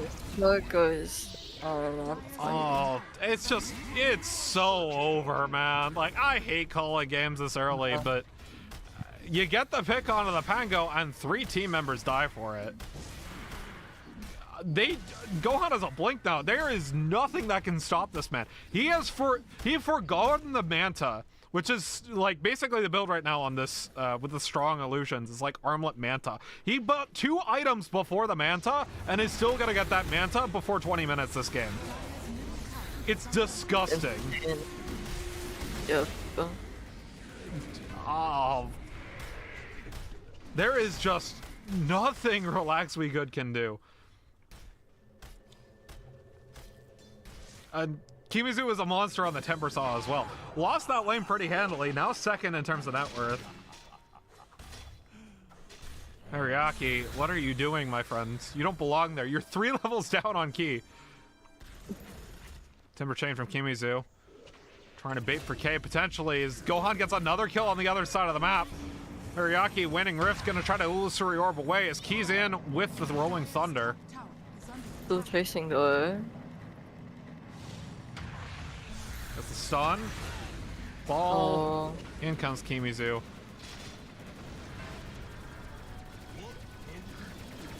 Dire's bottom tower. And Manta, like, they were in an advantageous position last game. It was nothing like this last game at 20 minutes.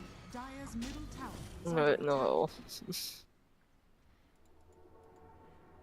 We're 20 minutes into the game. That means they can forfeit, right? Wait, wrong game.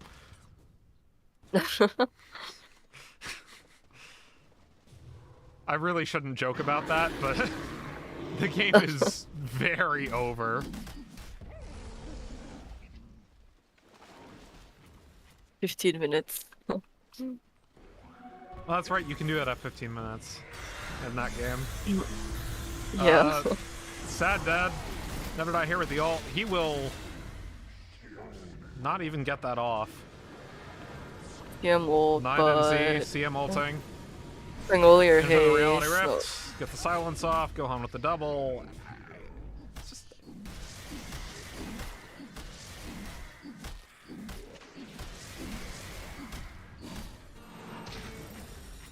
I mean, this is just an absolute schlacking from Manta right now. Radiant's bottom tower is under attack. Dire's top tower is under attack. They actually played all 3 lanes very well this game, apart from a few of Marcy's deaths at top, but the Timbers all played very well in Pangolin having like a huge advantage in CS, and the CK just getting free farm up bot itemization as well. Insane. I was going Bloodthorn as well. Oh no. No, why did you tiny toss him back into the puck? You're not allowed to do that. Gohan's still taking up quite a bit of tower damage, though. Gets the Reality Rift back out. Shouldn't have played with it, but gets the Taco just in the nick of time. Still dies. All right, never mind. That was a good toss. Ignore me. Never Die is dead here, though.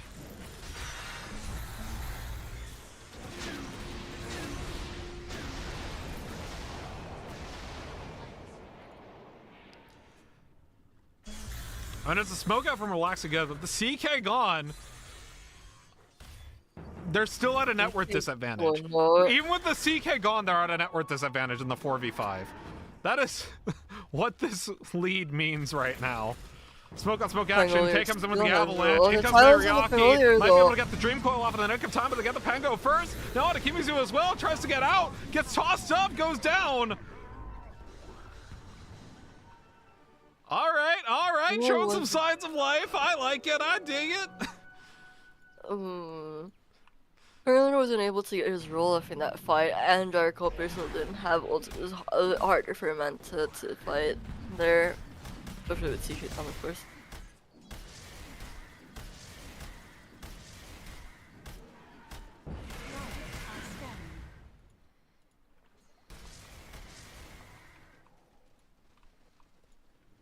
Ursa taking Torm.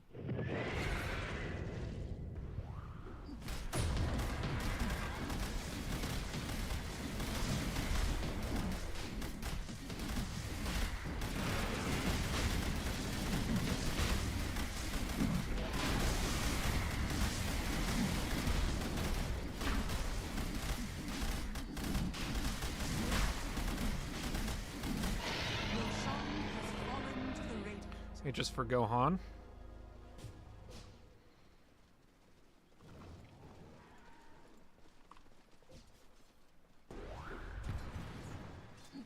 Dire are scanning.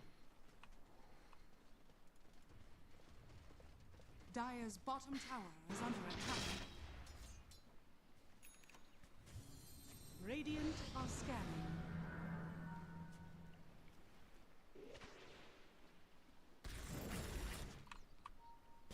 Keep They're linking gonna up. have to go to CM and On a the never LC. die, That's gets the cool, rolling boulder though. off. So the taunt does nothing. Down goes the CM. Sad's here with the Enrage. They got the Dream Coil on a Timber Saw, but Key's still here. Wants to make his move on a Never Die, who blinks out of the way. Tries to TP away as well. In comes the Timber Chain. Won't find him.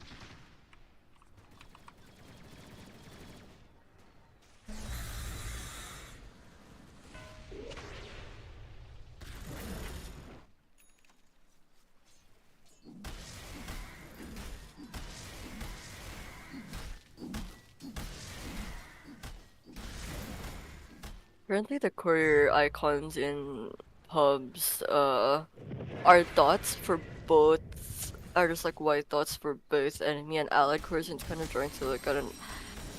Well, definitely puts the officers a very random thought seeing the couriers in the map first flying Oh, around. blink up into the puck. Down she goes. 9NZ here with the ult though. Tries to cancel it. Reality Rip down just an auto from the illusions does in the CM. Gohan solo almost goes through backdoor. Dire's top tower is under attack.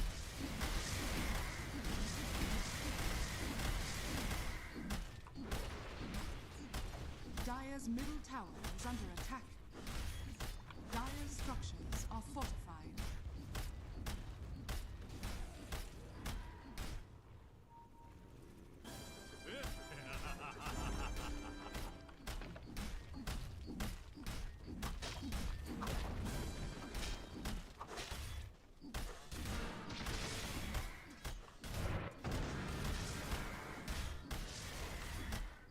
Dire's middle barracks are under attack. Oh, Gohan just going. Radiant's bottom tower I thought he was going for T4s there. Like, there's no way. I mean, that's the thing. If you don't kill the melee racks, they can't glyph the T4s. Radiant's bottom If you tower think about it. Dire's middle barracks has fallen. Never Die and Sad get a tower. A T1 tower for a moral victory. They're first in the game.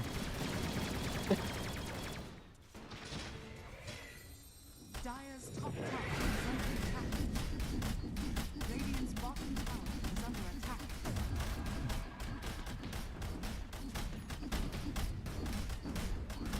Dire's structures are fortified.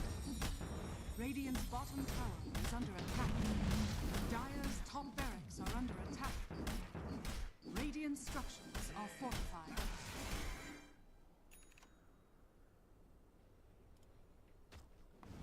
I mean, I have a saying, which is when in doubt, rat it out. That seems to be what Relax We Could are trying to do bot side, but I mean, I'm not sure you'll win that push. Oh, the extra illusion chance works on Manta as well from the Reign of Chaos. Dire's top barracks Oh. are under attack. So we got 3 illusions to the Manta instead of just 2.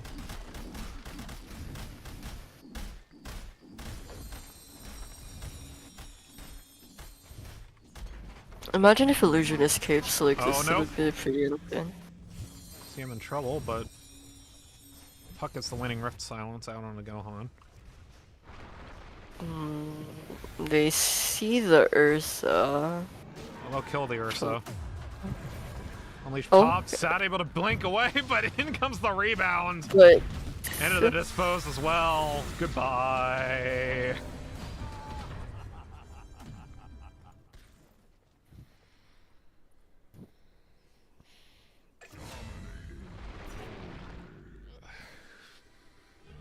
Achieves a lower state of order. Naughty.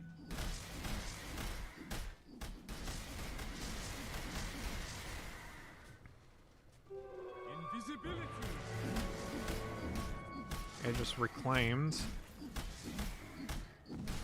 Gohan has the completed Bloodthorn now. Building in towards Nullifier.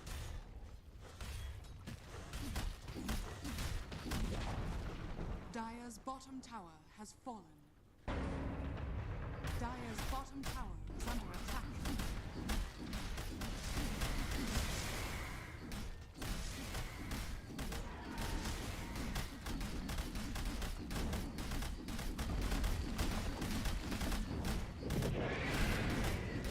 Fuck, thought they're gonna try to fight. Like, we're gonna try to fight this. Are under attack. They don't really have a choice. Okay. Link Avalanche toss, on finds okay, Gohan, and they get the duel. duel as well. Eris is Oh, around, and Doma Illusion to the though. backline, able to get one kill as Gohan runs away from the duel. Now the Legion Commander in trouble as the damage comes down from Jotun. Buyback from the Tiny. The Legion Commander has the buyback available too, but look at all this Ursa all sad on his lonesome. Doesn't have buyback available either. GG called. Manta take the series 2-0. Radiant victory. The Radiant now have mechanisms. And with that, that's all the time we have for tonight. My name has been Finnick, that's been Val, and we'll see you around next time.